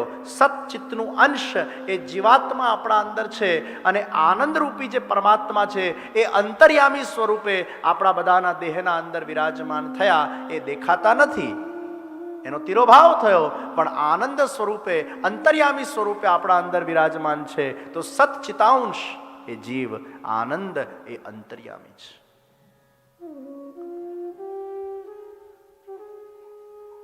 તમારા દરેકના મનમાં આનંદ પ્રાપ્ત કરવાની ઈચ્છા છે, કારણ કે જે નથી એને પ્રાપ્ત કરવા આપણું મન ક્યાંક ઉત્સુક બને. જે હોય એને પ્રાપ્ત કરવા માટે ઉત્સુકતા ક્યારે ન પ્રાપ્ત થાય. જે નથી એને પામવા માટે આપણું મન ક્યાંક ઈચ્છે છે. वो आनंद हमारे अंदर ही है, भीतर ही है, लेकिन तिरोधान हो चुका है. તમારા દેહ ઉપર એક મચ્છર પણ આવીને અગર તમને કરડે છે તો એનું એક જ ઉદ્દેશ છે કે તમારું લોહી ચૂસીને એને જોઈએ છે તો આનંદ જ. એક માખીએ તમારા ઉપર આવીને એ આનંદની અપેક્ષાથી આવી છે. આ વિશ્વના અંદર કોઈ પણ પશુ હોય કે પક્ષી હોય કે મનુષ્ય હોય, એ કોઈ પણ કર્મ કરે છે, એના કર્મનું એકમાત્ર પ્રયોજન તો કેવલ આનંદની ઉપલબ્ધિ છે. એ ચાહે નાસ્તિક હોય કે આસ્તિક હોય, એ કંઈ પણ કરે છે, એને જોઈએ એક જ વસ્તુ, વિચ ઇઝ બ્લિસ. हम आनंद के भिखारी हैं और हम भीख उसके पास मांगते हैं जिसके पास वो आनंद है ही नहीं, और इसलिए हमें मिलता नहीं. न वस्तु से मिलता है, न व्यक्ति से मिलता है, न विषय से मिलता है.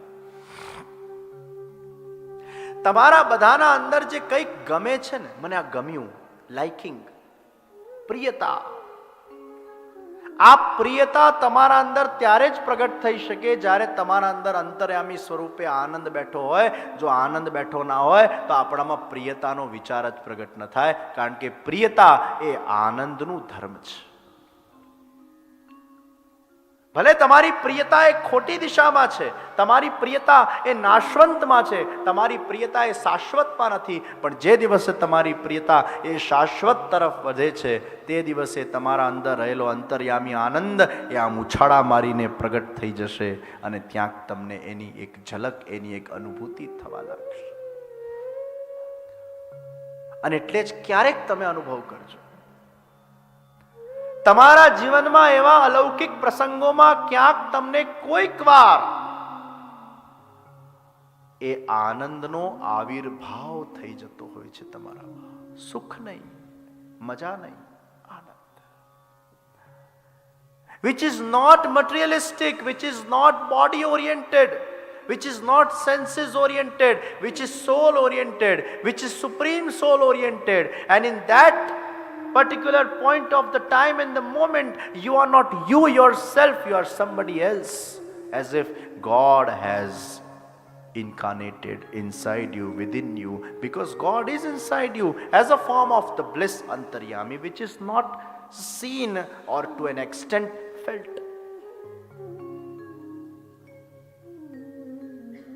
અને એ આનંદનું પ્રાગટ્ય નંદ ઘેરા નંદ ભયો જય કનૈયા લાલ કી, નંદ ઘેર આનંદ ભયો. એ અંતર્યામી આનંદ આમ બહાર પ્રગટ થઈ ગયો. એ અંતર્યામી આનંદના બહાર હાથ, પગ, નેત્ર, નાસિકા, કેશ, ચરણારવિંદના દર્શન થઈ ગયા. સેવા અને ભક્તિ ને સંકીર્તનમાં જે લોકો લીન બની જાય છે, એમને પોતાના અંદર એ ભીતરી આનંદનો અનુભવ થાય છે. તો આનંદનો આવિર્ભાવ પણ થઈ જાય અને પાછો તિરોભાવ પણ થઈ જાય. તો ક્યારેક જીવનના એવા અવસરોમાં ઠાકોરજીની તમે સેવા કરતા હો અને એ સેવામાં એકદમ ખોવાઈ જાઓ, અને તમારા એ ખોવાવાપણામાં જ્યારે તમે તમારા સેન્સીસમાંથી ઉપર ઉઠી જાઓ છો, તમારા મટીરિયલિસ્ટિક એ એક સ્તર ઉપરથી તમે જ્યારે હજી બિયોન્ડ જતા રહો છો, ત્યારે એ તમારા આંખમાંથી અશ્રુઓની ધારા વહેવા લાગે, અને એ વખતે તમને અંતર્યામી સ્વરૂપે એ તમારા કૃષ્ણનો અનુભવ થવા લાગે. ત્યારે એ તમે રડતા નથી, તમને એ કૃષ્ણ ભગવાનના આવિર્ભાવના કારણે એ શુદ્ધ પ્રેમાશ્રુ એ તમારામાંથી પ્રગટ થઈ ગયા છે, કારણ કે એ રસનો તમે અનુભવ કરી રહ્યા છો. અને આવું થવા લાગે ત્યારે એને સાચા અર્થમાં આનંદ કહેવાય. વિપ્રયોગ રસાનંદ, સંયોગ રસાનંદ, ઈશ્વર સાથેનો એ સંયોગ રસાનંદ અને ઈશ્વર સાથેનો એ વિપ્રયોગ રસાનંદ, આ જ આનંદ છે જે અંતર્યામી સ્વરૂપે તમારામાં પ્રગટ થઈ જતો હોય છે. ભાઈ, પાણીને પ્રાપ્ત કરવા માટે જમીન ખોદવી પડશે, અને જમીનને જ્યાં સુધી ખોદવામાં નહીં આવે ત્યાં સુધી પાણી નહીં મળે. એમ જીવનમાં એ પરમાત્મા રૂપી એ અંતર્યામીને, એ આનંદને પામવા માટે આપણે સાધન કરવા પડશે. સાધન કરતા કરતા એ જમીન ખોદતા ખોદતા એક દિવસ એવો આવશે, એ પાણી સ્ફુરાયમાન થઈ જશે, એની અનુભૂતિ થઈ જશે. આપણી બધી જ ઇન્દ્રિયો એ બહિર્મુખ છે, અને બહિર્મુખ ઇન્દ્રિયો કેવલ માત્ર વિષય રસને ઝંખે છે. વિષયાનંદ, બ્રહ્માનંદ, ભજનાનંદ, વિષયનો આનંદ એ બહુ ક્ષણભંગુર છે, પણ આપણી બધી જ ઇન્દ્રિયો એ વિશેષ સુખ માટે તરસી રહી છે, કારણ કે એને ખબર નથી કે મૂળ આનંદ ક્યાં છે. મૂળ આનંદ ભજનાનંદમાં છે.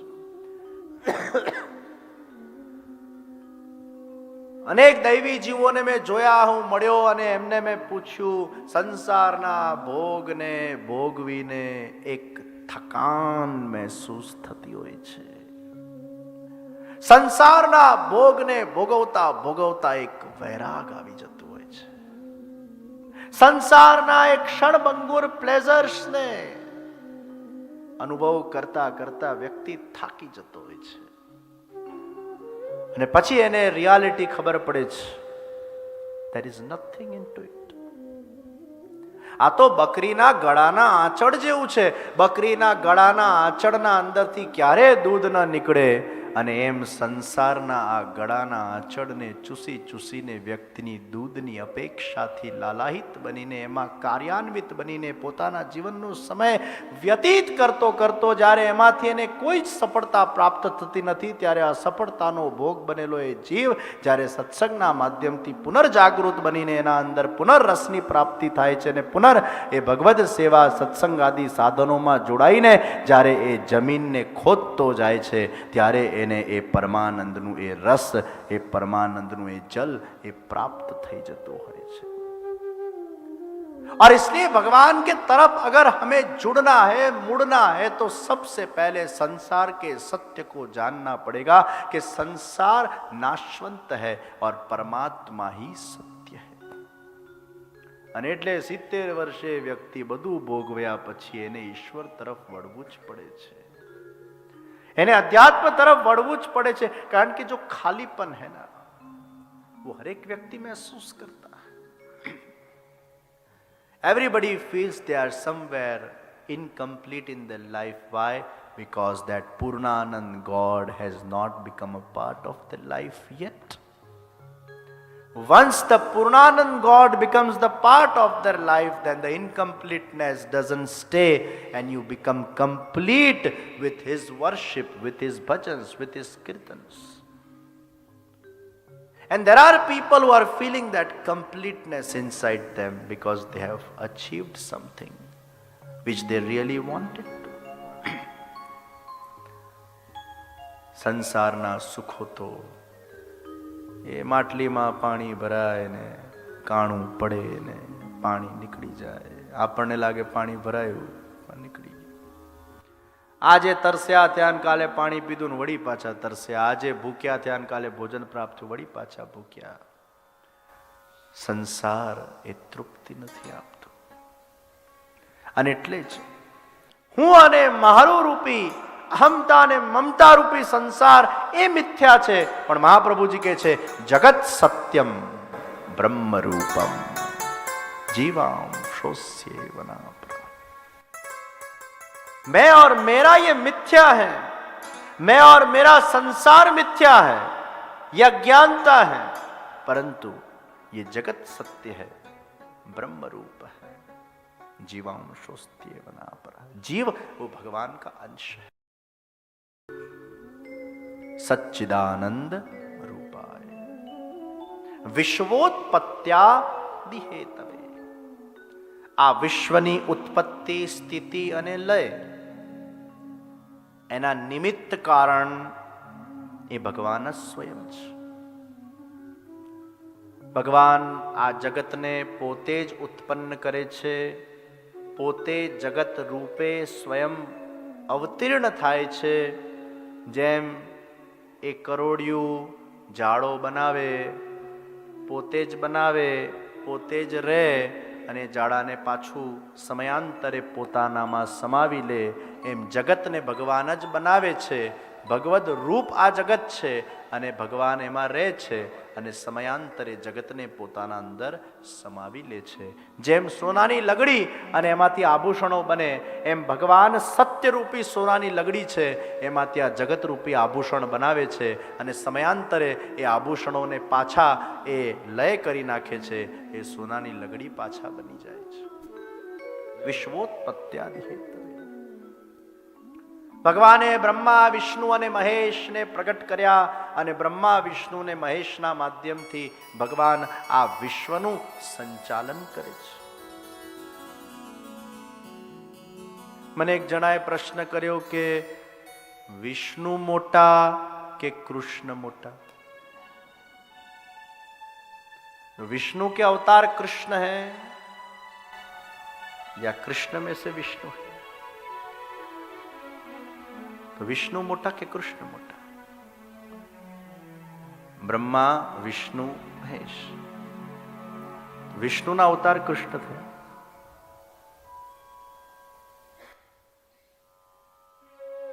महाविष्णु आदि नारायण परब्रह्म तत्व पूर्ण पुरुषोत्तम जो भगवान हैं, जिनको हम कृष्ण कहते हैं, वो भगवान में से सत्व गुण में से जो प्रकट हुए वो विष्णु है. रजोगुण में से जो प्रकट हुए वो ब्रह्मा जी है और तमोगुण में से जो प्रकट हुए वो शिव जी है. तो सत्व रज અને તમના આ ત્રિગુણાવતાર રૂપે ભગવાને બ્રહ્મા વિષ્ણુ અને મહેશ આ ત્રણને પ્રગટ કર્યા. અને એટલે જ આ ત્રણથી પણ જે બિયોન્ડ છે મહાવિષ્ણુ, તો એક નારાયણ સ્વરૂપ જે વૈકુંઠ ધામમાં બિરાજે છે અને એ જ નારાયણના બધા સ્વરૂપો આપણે જે ભારતભરના જેટલા પણ 4 ધામમાં જઈએ છીએ અને એમાં એ જ નારાયણના સ્વરૂપો એ બધે જ વિરાજમાન છે. જગન્નાથજી હોય, બદ્રીનાથજી હોય, બાલાજી હોય, દ્વારિકાધીશજી હોય, એ વૈકુંઠપતિ એ ભગવાન નારાયણ, એ ભગવાન કૃષ્ણના એ વેદ પ્રસિદ્ધ પુરુષોત્તમ જે વૈકુંઠમાં બિરાજે છે, જેમના લક્ષ્મીજી પત્ની છે ભૂદેવી અને શ્રીદેવી, એ ભગવાન નારાયણ વેદ પ્રસિદ્ધ પુરુષોત્તમ. અને એક પુરુષોત્તમ કેવા છે? વેદાતીત પુરુષોત્તમ. પ્રાકૃતા સકલા દેવા ગણિતાનંદકમ બૃહત पूर्णानंदो हरिस्तस्मात् कृष्ण एव गतिर्मम. जो पूर्णानंद स्वरूप है, जो वेदातीत कृष्ण है, वेद पण नेति नेति नेति नेति नेति वेद पुकारे, जे वेद पण जे स्वरूप ने जाणी शक्यु नथी, समझी शक्यु नथी, અને ક્યાં બિરાજે છે? એ ગોલોક ધામમાં બિરાજે છે અને એ સહસ્ત્ર લક્ષ્મીઓથી સેવાયેલા છે, અર્થાત સહસ્ત્ર ગોપીઓથી સેવાયેલા છે. વૈકુંઠાધિપતિ એક લક્ષ્મી વાળા છે, ગોલોક ધામમાં તો સહસ્ત્ર લક્ષ્મી છે. નમામિ હૃદયે શેષે લીલાભિષાબ્દિશાયનમ લક્ષ્મી સહસ્ત્ર લીલાભી સેવ્યમાનમ કલાનિધિમ સેવ્યમાનમ કલાનિધિ. સહસ્ત્ર લક્ષ્મી એ સહસ્ત્ર ગોપીજનો દ્વારા, સહસ્ત્ર સ્વામીજીઓ દ્વારા, અહીં ગોપીઓ પણ સ્વામી રૂપ જ છે, એ સહસ્ત્ર ગોપીઓ દ્વારા જે સેવાયેલા એવા ગોલોક ધામ માં વિરાજમાન સાક્ષાત પૂર્ણ પુરુષોત્તમ ભગવાન શ્રી કૃષ્ણ, વૈકુંઠ ધામના અંદર બિરાજમાન શ્રી કૃષ્ણ. તો એક કૃષ્ણ એક વૈકુંઠમાં, એક ગોલોકમાં, એ જ કૃષ્ણ અલગ અલગ સ્વરૂપે ભારતમાં વિરાજમાન છે. જે મર્યાદા પુરુષોત્તમ છે અને જે પુષ્ટિ પુરુષોત્તમ છે, એ આનંદમયી કૃષ્ણ રસો વૈસહ, એ તો ગોલોક ધામમાં વિરાજે છે. અને એ જ ગોલોક ધામથી સાક્ષાત આ ભૂતલ પર સારસ્વત કલ્પના અંદર જે ભગવાન શ્રી કૃષ્ણ પૂર્ણ પુરુષોત્તમ રીતે પ્રગટ થયા, એ જ ભગવાન શ્રી કૃષ્ણ એ યશોદાજીના સેવ્ય બન્યા, એ નંદરાયજીના લાડીલા બન્યા. અને એ જ કૃષ્ણ માટે મહાપ્રભુજી કીધું, સર્વદા સર્વભાવેન ભજનિયો વ્રજાધિપઃ, સર્વદા સર્વભાવેન ભજનિયો વ્રજાધિપઃ. એ સર્વદા સર્વભાવેથી એ ભગવાન શ્રી કૃષ્ણનું ભજન કરવું. કયા ભગવાનનું? વ્રજાધિપઃ. વ્રજમાં 11 વર્ષ અને 52 દિવસ જે ભગવાન શ્રી કૃષ્ણ. કયા કૃષ્ણ? ગોલોક ધામના કૃષ્ણ. કેવા કૃષ્ણ? વેદાતીત કૃષ્ણ, લોક વેદ અતીત કૃષ્ણ. એવા શ્રી કૃષ્ણ, આનંદમય કૃષ્ણ, પૂર્ણ પુરુષોત્તમ કૃષ્ણ જે ભૂતલ પર અવતીર્ણ થયા, એનું ભજન કરવું, એનું સેવન. તો એ આનંદમય કૃષ્ણ તો કઈ કરતા જ નથી. એ તો આનંદમાં જ રહે છે. એ કે वो सब मैंने वो प्रधानमंत्री नारायण को सौंप दिया है. नारायण कहते हैं मैंने इनको सौंप दिया है, ब्रह्मा विष्णु महेश. એટલે આખી હાયરકી સમજ્યા? આનંદમય કૃષ્ણ તો ખાલી પ્રેમ માટે જ બનેલા છે, આનંદ આપવા માટે જ બનેલા છે. આ બધું કાર્યભાર ક્યાં સંભાળવાના? એ કે છે वो सब नारायण का काम है. नारायण कहता है कि हाँ मैंने भी इसको सौंप दिया. I have delegated to Brahma Vishnu and Mahesh. So Brahma creates,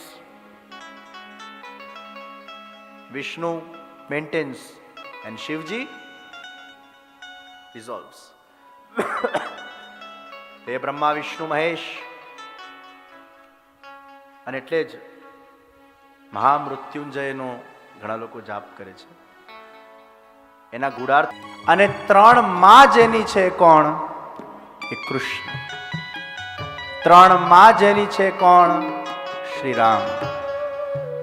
અહીંયા ક્યાં કોઈનું નામ આપવામાં આવ્યું છે? અહીંયા તો ત્રયંબકમ. એ 3 આંખ વાળા છે એનું અમે ધ્યાન કરીએ છીએ. 3 માં જેની છે એનું અમે ધ્યાન કરીએ છીએ. અને 3 ની જે માં છે એનું અમે ધ્યાન કરીએ છીએ. 3 માં એટલે ભગવાન કૃષ્ણ અને રામ, અને 3 ની જે માં બ્રહ્મા વિષ્ણુ મહેશ. આ 3 ને જેને ઉત્પન્ન કર્યા, એ 3 ની પણ જે માં છે એવા શ્રી કૃષ્ણનું અમે ધ્યાન કરીએ છીએ. ઓમ ત્ર્યંબકમ યજામહે સુગંધિમ પુષ્ટિવર્ધનમ ઉર્વારુકમિવ બંધનાत् મૃત્યોર મોક્ષ્યમ. આ મોટા ભાગે બધા બીમાર પડે એટલે પછી મૃત્યોર મોક્ષીય, મૃત્યોર મોક્ષીય. વળી પાછા આના પર વધારે ભાર આપે. મૃત્યોર મોક્ષીય. જોર જોરથી બોલો, મૃત્યોર મોક્ષીય. મૃત્યુમાંથી આ છૂટે, મૃત્યુમાંથી આ છૂટે. મૃત્યુ દૂર ઠેલાય, દૂર ઠેલાય, દૂર ઠેલાય. અલ્લાહ પણ એનો ગુડાર્થ જુઓ. મૃત્યોર મોક્ષીય, બહુ સુંદર અર્થ છે. હે પ્રભુ, અમે વિનંતી કરીએ છીએ કે તારી કૃપાથી આ જન્મ મૃત્યુના જે ફેરા છે, એ જન્મ મૃત્યુના ફેરામાંથી અમને મોક્ષ મળે અને એવું અમૃતત્વની અમને પ્રાપ્તિ થાય. અમે બીજી વાર જન્મીએ જ નહીં તો બીજી વાર જન્મીએ જ નહીં તો મરવાનો સવાલ જ નથી આવતો. वो અમૃતત્વ, એવું અમરત્વ અમને આપ કે અમે બીજી વાર જન્મીએ છીએ. આ જન્મ્યા જ બધી જફા છે. જન્મ્યા તો આ મૃત્યુનો ભય આવ્યો, પણ અમે જન્મીએ જ નહીં. હે પ્રભુ, અમને આ જન્મ મૃત્યુના ફેરામાંથી મુક્ત કરી નાખ. મૃત્યોર મોક્ષીય મામ. અને આ પાઠ કર્યા પછી પણ કોઈ મરી જાય તો પછી આપણે એમ કે આમાં કઈ બહુ મજા ના આવી. અલા પણ મરશે તો ખરો ને ક્યારે ને ક્યારે વ્યક્તિ. એ ઓછું અમર થઈ જશે, મરશે તો ખરો જ. હા, કદાચ ભગવાન હજી કૃપા કરે તો 1-2 વર્ષ એક્સટેન્શન આપી દેશે કે બહુ આ ભક્તિ કરી, બહુ પાઠ કર્યા, બહુ અનુષ્ઠાન કર્યા, 2 વર્ષ બોનસ. 2 વર્ષ પછી પણ એને જવું તો પડશે જ. કદાચ વળી પાછા તમે લાગી પડ્યા ભગવાન લે હજી 2 વર્ષ, ક્યારેક તો એને જવું જ પડશે. પણ આનો મૂળ ગુણાર્થ છે મૃત્યોર મોક્ષીય અમૃતા. મૃત્યુમાંથી અમને સદા માટે મોક્ષ મળી જાય. ઓમ ત્ર્યંબકમ યજામહે. Ultimate goal of the human life is to not come again in this life. કેવી જફા છે ની આપણે આવ્યા.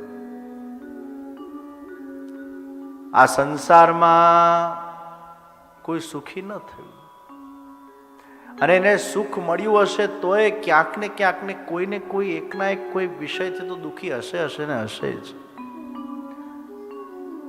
દૂરના ડુંગર સુહામણા. ઇન્ડિયા વાળા સમજે, યુકે વાળા સુખી.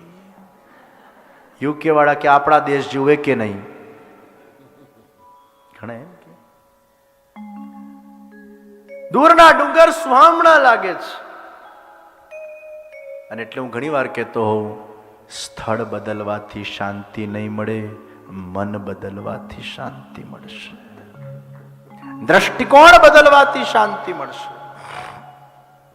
જીવનમાં પ્રભુને મન અને હૃદયમાં પધરાવાથી શાંતિ મળશે. સંસાર એ બહુ પેનફુલ છે. વિશ્વોત્પત્યાદિ હેતવે તાપત્રય વિનાશાય. 3 પ્રકારના દુઃખમાંથી જે આપણને નિવૃત્ત કરે છે,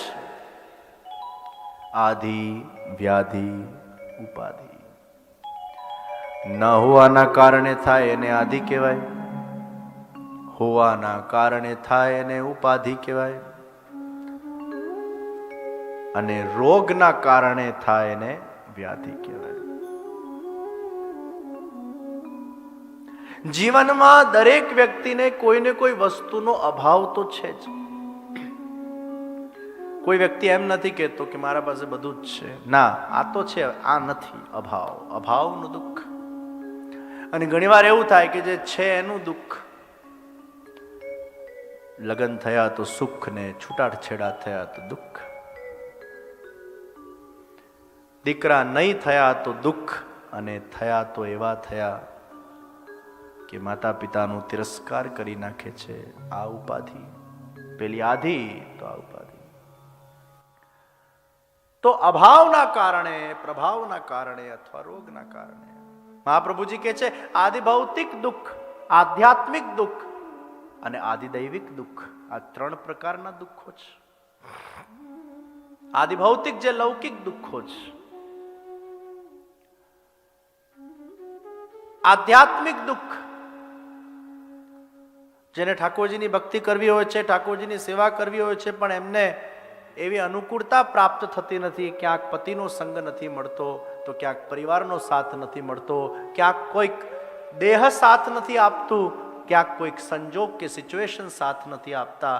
તો એ પ્રકારે એના મનમાં જે દુઃખ થાય છે, ભગવત ભક્તિ કરવા માટેનું આધ્યાત્મિક દુઃખ. અને આદિદૈવિક દુઃખ, ભગવાન શ્રી કૃષ્ણના દર્શન મને ક્યારે થશે?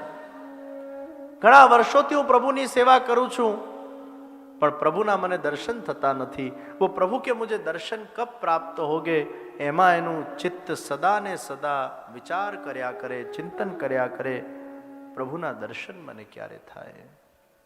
ક્યારે ઠાકોરજી મારા ગોદમાં રમતો હોય, ક્યારે એનો મને સાક્ષાત્કાર થાય, ક્યારે એ મારા સ્વહસ્તથી મારી સામગ્રી આરોગે. આ પ્રકારની એક ભાવના અને એનું દુઃખ, આદિદૈવિક દુઃખ.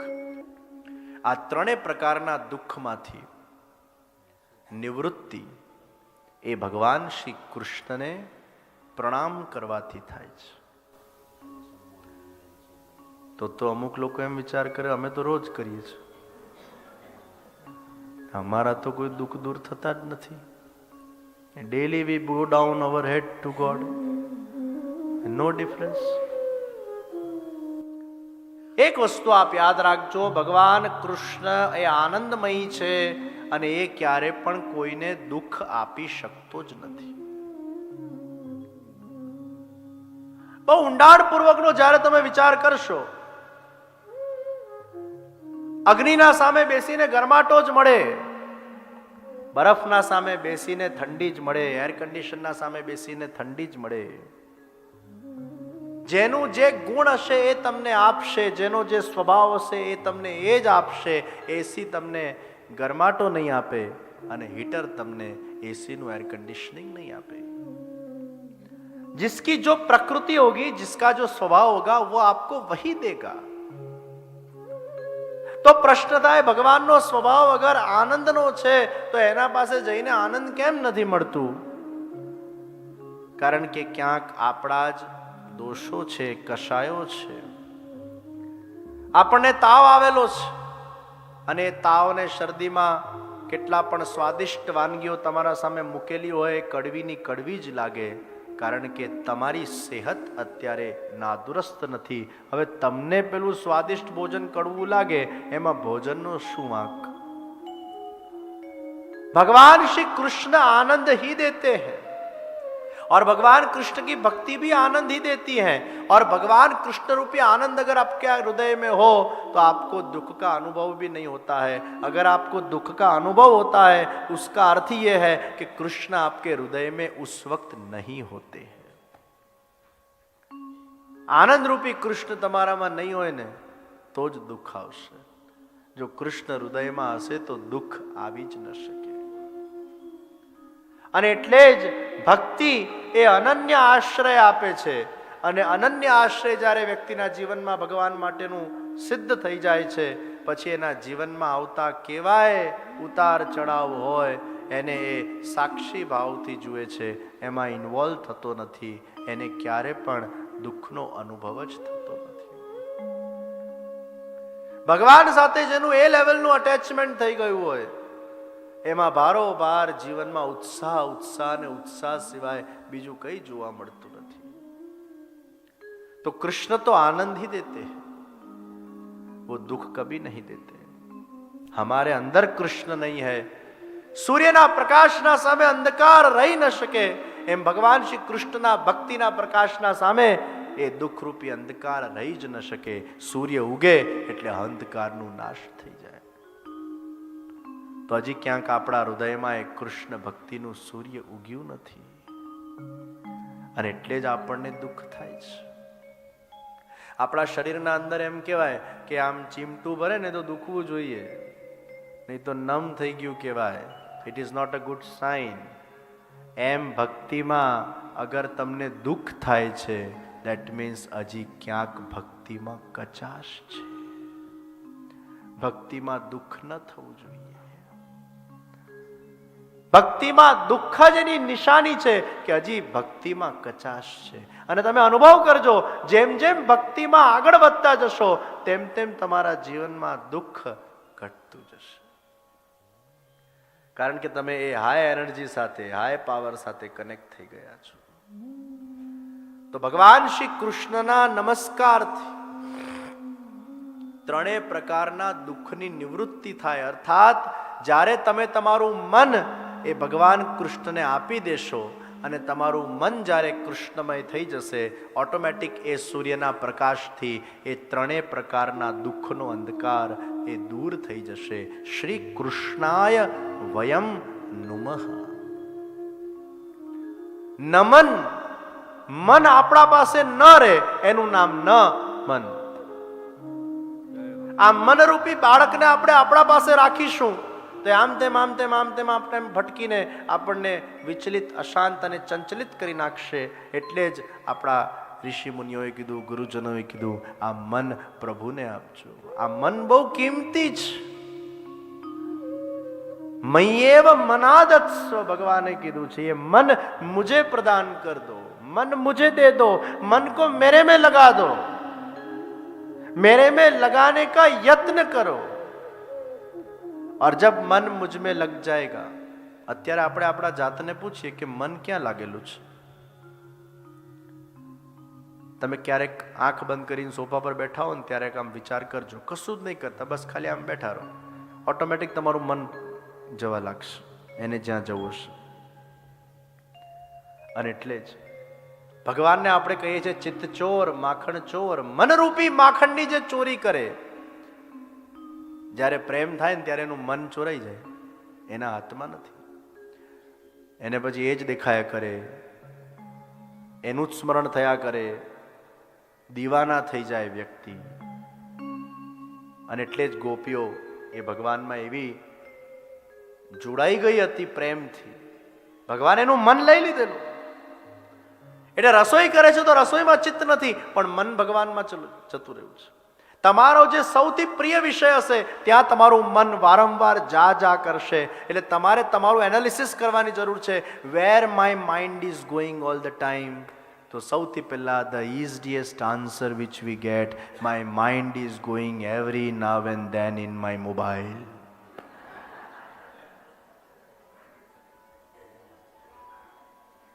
Every time it's on WhatsApp, every time it is on Facebook, Twitter, Instagram, and where not. એકદમ સાચી વાત કહેજો. અત્યારે તો તમે આમ છાના માના શાંતિથી બેઠા છો. જો તમે જ્યારે આ રોજ 7 દિવસની કથામાં જ્યારે અહીંયા હોલમાં આવશો ને કાલથી, એટલે તમે જ્યારે અહીંયા આવશો ને ત્યારે ભક્તિ મહારાણી આમ તમારું સ્વાગત કરતી હશે. વેલકમ વેલકમ વેલકમ, आओ तुम्हारा स्वागत है कृष्ण की भक्ति के ये माहौल में. અને જ્યારે તમે આ કથામાંથી પાછા વળશો એટલે બહાર પેલી માયા ઊભી હશે, વેલકમ, બહુ ભક્તિ કરીને આવ, હવે હું તને એવો મારો રંગ લગાડું કે આ બધું ભૂલાઈ જશે. So when you come in the Katha Mandap, Bhakti welcomes you, and when you go out of the Katha, Maya welcomes you. અને જ્યાં તમે કથામાંથી આમ બહાર નીકળ્યા તરત ગજવામાં જ માયા બેઠી છે. સીધા ફોનમાં પછી એટલા બધા એના મેસેજીસ આવી ગયા હોય, કોલ્સ આવી ગયા હોય, અને વળી પાછું આમ ને એમાં બખડ જંતરમાં આવ્યું, એનું મગજ જતું રહે. આ બધું સાંભળેલું વેનિશ. એ પેલા પાણીની બૂંદ તવેથા પર પડે ને વરાળ બનીને ઉડી જાય, એમ પેલું 2-3 કલાક કરેલું સત્સંગ એ જ્યાં પેલી બહાર પેલું માયાનું તવેથું આવે, આમ વરાળ બનીને ઉડી જાય. તો શું કરવાનું? કરના ક્યાં હૈ? જો ભાગવતજીના મહાત્મના અંતિમ અધ્યાયમાં ભાગવત સપ્તાહને શ્રવણ કરવા માટેના નિયમો આપેલા છે. અંતિમ અધ્યાય તો કાલે આવશે, પણ આજે એટલે લઈ લઈએ કારણ કે તમે ભાગવતજીનું શ્રવણ કરવાના છો કાલથી, તો આ નિયમોને તમે ફોલો કરી શકો. તો ભાગવતજીના નિયમોમાં સત્યમ શૌચમ દયામ મૌન માર્જવમ વિનયમ તથા. 7 દિવસ કથા શ્રવણ કરવાની, તો સૌથી પહેલા આપણે શું પાલન કરવાનું? સત્ય. સત્યરૂપ પરમાત્માની આપણે ભક્તિ કરવા જઈ રહ્યા છીએ, અને આ એક અનુષ્ઠાન છે આપણા જીવનને પરિવર્તિત કરવા માટે, જીવનને કૃષ્ણમય બનાવવા માટે, જીવનને કૃષ્ણની નૌકામાં આ ભવસાગરને તરાવવા માટેનું આ યજ્ઞ. એની પરેજી તો પાડવી. તમે દવા લો પરેજી ના પાડો કેમ ચાલે? ઘણા લોકો દવા ખાય પણ પછી પરેજી ન પાડે એટલે પછી દવા અસર ન કરે. અને એટલે જ સત્ય, શૌચમ પવિત્રતા, દયા, દયા રાખવી, કરુણા રાખવી, અને સૌથી મહત્વની ને ઊંચી વાત મૌનમ. હું આ ગળાની દવા લઉં પણ પછી મૌન ના પાડું તો હું કાલે કથા કરી શકું? ના કરી શકું. એટલે તમે દવા લો તો સૌથી મોટી પરેજી મૌન છે. સત્ય એ વાણીનું તપ છે, મૌન એ મનનું તપ છે. મૌન થી આપણું મન અંકુશમાં આવે છે. અને એટલે જ હવે ભાગવતકારને તો એ વખતે ખ્યાલ તો હોય જ, પણ એવો ખ્યાલ ના હોય કે એવું એક યંત્ર બનશે કે જે વ્યક્તિના મનને હચમચાવી દેશે. નહીં તો ભાગવતજીમાં એવું લખ્યું હોત કે મોબાઈલ વ્રત પણ લેવું.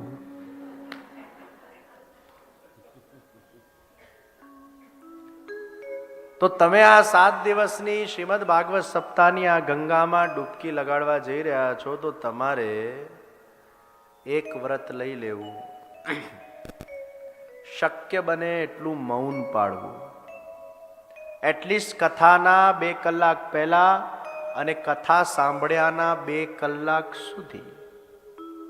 અઘરું છે, જોઈએ એટલું બોલો.